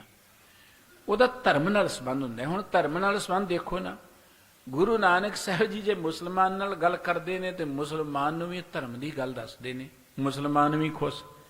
ਜੇ ਬ੍ਰਾਹਮਣ ਨਾਲ ਗੱਲ ਕਰਦੇ ਨੇ, ਬ੍ਰਾਹਮਣ ਨੂੰ ਵੀ ਧਰਮ ਦੀ ਗੱਲ ਦੱਸ ਰਹੇ ਨੇ, ਬ੍ਰਾਹਮਣ ਵੀ ਖੁਸ਼। ਉੱਥੇ ਸਤਿਗੁਰੂ ਜੀ ਨੇ ਇਹ ਨਹੀਂ ਕਿਹਾ ਕਿ ਤੁਸੀਂ ਇਹ ਮਤ ਮਾੜਾ ਤੇ ਇਹ ਚੰਗਾ ਹੈ। ਸਤਿਗੁਰੂ ਜੀ ਨੇ ਉੱਥੇ ਨਾਮ ਦੇ ਮਾਰਗ ਦੀ ਗੱਲ ਕੀਤੀ ਹੈ। ਸਤਿਗੁਰੂ ਸਾਹਿਬ ਜੀ ਕਹਿੰਦੇ ਜਿਉਂ-ਜਿਉਂ ਵਾਹਿਗੁਰੂ ਜੀ ਦੇ ਨਾਮ ਨਾਲ ਜੁੜਾਂਗੇ, ਸਾਨੂੰ ਸਾਡੀ ਜ਼ਿੰਦਗੀ ਦਾ ਜੋ ਮਾਰਗ ਹੈ, ਜੋ ਮਕਸਦ ਹੈ, ਜਿਸ ਲਈ ਅਸੀਂ ਆਏ ਹਾਂ, ਉਹਦਾ ਪਤਾ ਲੱਗੇਗਾ। ਪੰਥ ਪ੍ਰਗਟਾ ਦਾ ਅਰਥ ਹੈ ਕਿ ਸਾਨੂੰ ਸਾਡੀ ਜ਼ਿੰਦਗੀ ਦਾ ਰਸਤਾ ਕਲੀਅਰ ਹੋ ਜਾਏਗਾ ਕਿ ਅਸੀਂ ਕਿਵੇਂ ਜਿਉਣਾ, ਅਸੀਂ ਕਾਹਦੇ ਲਈ ਆਏ ਹਾਂ। ਸਾਨੂੰ ਆਪਣੀ ਜ਼ਿੰਦਗੀ ਦੇ ਰਾਹ ਦਾ ਪਤਾ ਲੱਗ ਜਾਏਗਾ। ਨਾਮੇ ਸਭ ਲੋਈ। ਸਤਿਗੁਰੂ ਜੀ ਕਹਿੰਦੇ ਨਾਮ ਨਾਲ ਜੁੜਾਂਗੇ ਸਾਨੂੰ ਪਤਾ ਲੱਗੇਗਾ ਨਾਮ ਤੇ ਸਾਰੇ ਥਾਵਾਂ ਤੇ ਹੈ, ਸਰਵ ਵਿਆਪਕ ਹੈ, ਹਰ ਹਿਰਦੇ ਵਿੱਚ ਨਾਮ ਵਸਿਆ ਹੋਇਆ ਹੈ, ਹਰ ਅਸਥਾਨ ਤੇ ਨਾਮ ਵਿਆਪਕ ਹੈ। ਨਾਨਕ ਸਤਿਗੁਰ ਮਿਲੀਐ ਨਾਉ ਮੰਨੀਐ ਜਿਨ ਦੇਵੈ ਸੋਈ। ਪਰ ਸਵਾਲ ਇਹ ਹੈ ਕਿ ਸਾਡਾ ਇਹ ਮਨ ਤੇ ਮੰਨਦਾ ਨਹੀਂ ਨਾ, ਮਨ ਨੂੰ ਮਨਾਉਣਾ ਹੀ ਤੇ ਔਖਾ ਹੈ ਨਾ। ਜੇ ਸਤਿਗੁਰੂ ਜੀ ਨੇ ਕਿਹਾ ਹੈ ਕਿ ਮੰਨੇ ਕੀ ਗਤ ਕਹੀ ਨਾ ਜਾਏ, ਕਿ ਜਿਸ ਮਨੁੱਖ ਦਾ ਮਨ ਮੰਨ ਜੇ ਉਹਦੀ ਅਵਸਥਾ ਬਿਆਨ ਨਹੀਂ ਹੁੰਦੀ। ਸਵਾਲ ਹੈ ਕਿ ਮਨ ਨੂੰ ਹੀ ਤੇ ਮਨਾਉਣਾ ਔਖਾ ਹੀ ਹੈ। ਅਸੀਂ ਕਹਿੰਦੇ ਮਨ ਨਹੀਂ ਮੰਨਦਾ। ਦੇਖੋ ਜੀ, ਸਵੇਰੇ ਉੱਠਦੇ ਹਾਂ, ਨਾਮ ਜਪਣ ਦਾ ਯਤਨ ਕਰਦੇ, ਮਨ ਹੀ ਨਹੀਂ ਟਿਕਦਾ। ਬਾਣੀ ਪੜ੍ਹਦੇ ਹਾਂ, ਮਨ ਨਹੀਂ ਟਿਕਦਾ। ਗੁਰੂ ਘਰ 'ਚ ਵੀ ਆ ਕੇ ਸਤਸੰਗਤ 'ਚ ਬੈਠ ਜਾਂਦੇ ਹਾਂ, ਮਨ ਫਿਰ ਵਾਰੰਵਾਰ ਇੱਧਰ ਉੱਧਰ ਜਾਂਦਾ ਹੈ, ਕਿਉਂਕਿ ਮਨ ਮੰਨਦਾ ਨਹੀਂ ਹੈ। ਮਨ ਦੇ ਨਾ ਮੰਨਣ ਦਾ ਕਾਰਨ ਇਹ ਹੈ ਕਿ ਮਨ ਦਾ ਸੁਭਾਅ ਤਾਂ ਪਤਾ ਨਹੀਂ ਕਦੋਂ ਦਾ ਵਿਗੜਿਆ ਹੋਇਆ ਹੈ। ਅਨੇਕਾਂ ਸਮੇਂ ਦਾ ਇਹ ਸੁਭਾਅ ਵਿਗੜਿਆ ਹੋਇਆ ਹੈ। ਹੁਣ ਇਸ ਵਿਗੜੇ ਹੋਏ ਮਨ ਨੂੰ ਇੱਕ ਦਿਨ ਥੋੜ੍ਹਾ ਅਸੀਂ ਕਾਬੂ ਕਰ ਲਵਾਂਗੇ। ਇਸ ਵਿਗੜੇ ਹੋਏ ਮਨ ਨੂੰ ਕਾਬੂ ਕਰਨ ਦੇ ਲਈ ਸਤਿਗੁਰੂ ਜੀ ਨੇ ਇੱਕ ਗੱਲ ਕਹੀ ਹੈ ਕਿ ਕੁੰਭੇ ਬੱਧਾ ਜਲ ਰਹਿ, ਜਲ ਬਿਨ ਕੁੰਭ ਨ ਹੋਏ, ਗਿਆਨ ਕਾ ਬੱਧਾ ਮਨ ਰਹਿ, ਗੁਰ ਬਿਨ ਗਿਆਨ ਨ ਹੋਏ। ਇਸ ਮਨ ਨੂੰ ਮਨਾਉਣ ਦੇ ਲਈ ਗਿਆਨ ਦੀ ਲੋੜ ਸੀ। ਗਿਆਨ, ਉਹ ਗਿਆਨ ਗੁਰੂ ਸਾਹਿਬ ਜੀ ਪਾਸੋਂ ਮਿਲਣਾ ਸੀ। ਉਹ ਗਿਆਨ ਪ੍ਰਾਪਤ ਕਰਾਂਗੇ, ਮਨ ਮੰਨ ਜਾਏਗਾ। ਮਨ ਨੂੰ ਗਿਆਨਵਾਨ, ਗੁਰਬਾਣੀ ਕਹਿੰਦੀ ਮਨ ਪ੍ਰਬੋਧੋ ਹਰ ਕਹਿ ਨਾਏ, ਦਹਿ ਸਤਾਵਤ ਆਵੈ ਠਾਏ, ਤਾਂ ਕੋ ਬਿਗਨ ਨ ਲਾਗੈ ਕੋਏ, ਜਾਂ ਕੇ ਹਿਰਦੇ ਵਸੇ ਹਰ ਸੋਏ, ਕਲ ਤਾਤੀ ਠਾਂਡਾ ਹਰ ਨਾਉ, ਸਿਮਰ ਸਿਮਰ ਸਿਮਰ ਸੁਖ ਪਾਓ। ਮਨ ਪ੍ਰਬੋਧ ਦਾ ਅਰਥ ਹੈ ਕਿ ਮਨ ਨੂੰ ਅਵੇਅਰ ਕਰੋ, ਜਾਗਰੂਕ ਕਰੋ, ਮਨ ਨੂੰ ਸੁਚੇਤ ਕਰੋ, ਮਨ ਨੂੰ ਹਲੂਣਾ ਦਿਓ। ਵਾਹਿਗੁਰੂ ਜੀ ਦੇ ਨਾਮ ਨਾਲ ਜੋੜਨ ਦਾ ਅਰਥ ਹੈ ਕਿ ਸਾਡਾ ਮਨ ਜਾਗਰੂਕ ਹੋਏ, ਮਨ ਦੀ ਮੈਲ ਲੱਥ ਜਾਏ, ਮਨ ਚੋਂ ਖੋੜਪੁਣਾ ਮਿਟ ਜਾਏ, ਮਨ ਦਾ ਅਵੇਸਲਾਪਣ ਮਿਟ ਜਾਏ। ਸਤਿਗੁਰੂ ਸਾਹਿਬ ਜੀ ਕਹਿੰਦੇ ਨਾਨਕ ਸਤਿਗੁਰ ਮਿਲਿਐ ਨਾਉ ਮੰਨੀਐ। ਇਹ ਭਾਈ ਜਦੋਂ ਗੁਰੂ ਮਿਲ ਜਾਏਗਾ, ਗੁਰੂ ਕੀ ਹਜ਼ੂਰੀ 'ਚ ਆ ਜਾਵਾਂਗੇ, ਸਾਡਾ ਮਨ ਮੰਨ ਜਾਏਗਾ। ਗੁਰੂ ਤੋਂ ਬਿਨਾਂ ਮਨ ਨਹੀਂ ਮੰਨਣਾ। ਆਪਣੇ ਤੌਰ ਤੇ ਅਸੀਂ ਵਾਹਿਗੁਰੂ ਜਪਦੇ ਹਾਂ, ਧਰਮ ਕਰਮ ਕਰਦੇ ਹਾਂ, ਬਈ ਚੰਗੀ ਗੱਲ ਹੈ। ਲੇਕਿਨ ਜੇ ਚਾਹੀਏ ਕਿ ਮਨ ਮੰਨ ਜਾਏ, ਪਤੀਤ ਜਾਏ, ਉਹਦੇ ਲਈ ਸਾਨੂੰ ਗੁਰ ਕੀ ਮੱਤ ਤੂੰ ਲੈ ਇਹ ਆਨੇ, ਗੁਰੂ ਕੀ ਮੱਤ ਧਾਰਨ ਕਰਨੀ ਪਏਗੀ, ਗੁਰੂ ਕੇ ਬਚਨਾਂ ਨਾਲ ਜੁੜਨਾ ਪਏਗਾ। ਜਿਨ ਦੇਵੈ ਸੋਈ, ਤੇ ਜਿਹਦੇ ਤੇ ਸਤਿਗੁਰੂ ਬਖਸ਼ਿਸ਼ ਕਰ ਦੇਵੇ ਨਾ, ਉਹਦਾ ਮਨ ਮੰਨ ਜਾਂਦਾ ਹੈ। ਜਿਹਦਾ ਮਨ ਮੰਨ ਜਾਏ, ਸਤਿਗੁਰੂ ਜੀ ਕਹਿੰਦੇ ਨੇ ਉਹਨੂੰ ਕੀ ਹੁੰਦਾ ਹੈ, ਜ਼ਿੰਦਗੀ ਸੁੱਖ ਮਿਲਦਾ ਹੈ, ਉੱਚੀ ਅਵਸਥਾ ਮਿਲਦੀ ਹੈ, ਇੱਜ਼ਤ ਮਿਲਦੀ ਹੈ, ਭੌਜਲ ਤੋਂ ਪਾਰ ਹੋ ਜਾਂਦਾ ਹੈ, ਉਹਦੀ ਜ਼ਿੰਦਗੀ ਦੇ ਵਿਘਨ ਕੱਟੇ ਜਾਂਦੇ ਨੇ, ਉਹਨੂੰ ਆਪਣੀ ਜ਼ਿੰਦਗੀ ਦੇ ਰਸਤੇ ਦਾ ਪਤਾ ਲੱਗ ਜਾਂਦਾ ਹੈ, ਉਹਨੂੰ ਸਾਰੇ ਥਾਵਾਂ ਤੇ ਉਸ ਨਾਮ ਦੇ ਦੀਦਾਰ ਹੋ ਜਾਂਦੇ ਨੇ। ਸਤਿਗੁਰੂ ਨਾਨਕ ਸਾਹਿਬ ਜੀ ਨੇ ਜਿੱਥੇ ਇਹ ਗੱਲ ਕਹੀ ਸੀ ਕਿ ਘਰ 'ਚ ਰੱਬ ਨੂੰ ਰੱਖ ਕੇ ਬੰਦਾ ਮੰਗਦਾ ਬੰਦਿਆਂ ਪਾਸੋਂ ਹੈ, ਇਹ ਅਗਿਆਨਤਾ ਵਾਲੇ ਕਰਮ ਸਾਨੂੰ ਹੋਰ ਅਗਿਆਨਤਾ ਵੱਲ ਤੱਕਣਗੇ। ਉੱਥੇ ਸਾਹਿਬ ਜੀ ਨੇ ਕਿਹਾ ਕਿ ਦੁਨੀਆ ਤੇ ਜੋ ਕੁਝ ਵੀ ਹੋ ਰਿਹਾ, ਭਾਵੇਂ ਧਰਮ ਦਾ ਹੈ, ਭਾਵੇਂ ਹੋਰ ਹੈ ਰੱਬ ਦੇ ਹੁਕਮ 'ਚ, ਪਰ ਉਹ ਹੁਕਮ ਚੱਲਦਾ ਹੈ ਸਾਡੇ ਕੀਤੇ ਕਰਮਾਂ ਕਰਕੇ। ਅਸੀਂ ਨਾਮ ਨਾਲ ਜੁੜ ਸਕੀਏ, ਉਹਦੇ ਲਈ ਗੁਰੂ ਦੀ ਬਖਸ਼ਿਸ਼ ਦੀ ਲੋੜ ਹੈ। ਸਤਿਗੁਰੂ ਜੀ ਮਿਹਰ ਕਰਨ। ਇੰਨੀਆਂ ਬੇਨਤੀਆਂ ਪ੍ਰਵਾਨ ਕਰਨੀਆਂ ਜੀ, ਭੁੱਲ ਚੁੱਕ ਦੀ ਖਿਮਾ ਕਰ ਦੇਣੀ। ਗਰੀਬ ਨਿਵਾਜ ਸਤਿਗੁਰੂ ਸੱਚੇ ਪਾਤਸ਼ਾਹ ਸਮੂਹ ਸੰਗਤਾਂ ਨੂੰ ਆਪਣੇ ਦਰ ਤੋਂ ਨਾਮ, ਦਾਨ, ਇਸ਼ਨਾਨ ਔਰ ਗੁਰੂ ਚਰਨਾਂ ਦਾ ਪਿਆਰ ਬਖਸ਼ਿਸ਼ ਕਰਨ ਜੀਓ। ਪਿਆਰ ਸਹਿਤ ਬੁਲਾਓ। ਵਾਹਿਗੁਰੂ ਜੀ ਕਾ ਖਾਲਸਾ, ਵਾਹਿਗੁਰੂ ਜੀ ਕੀ ਫਤਿਹ।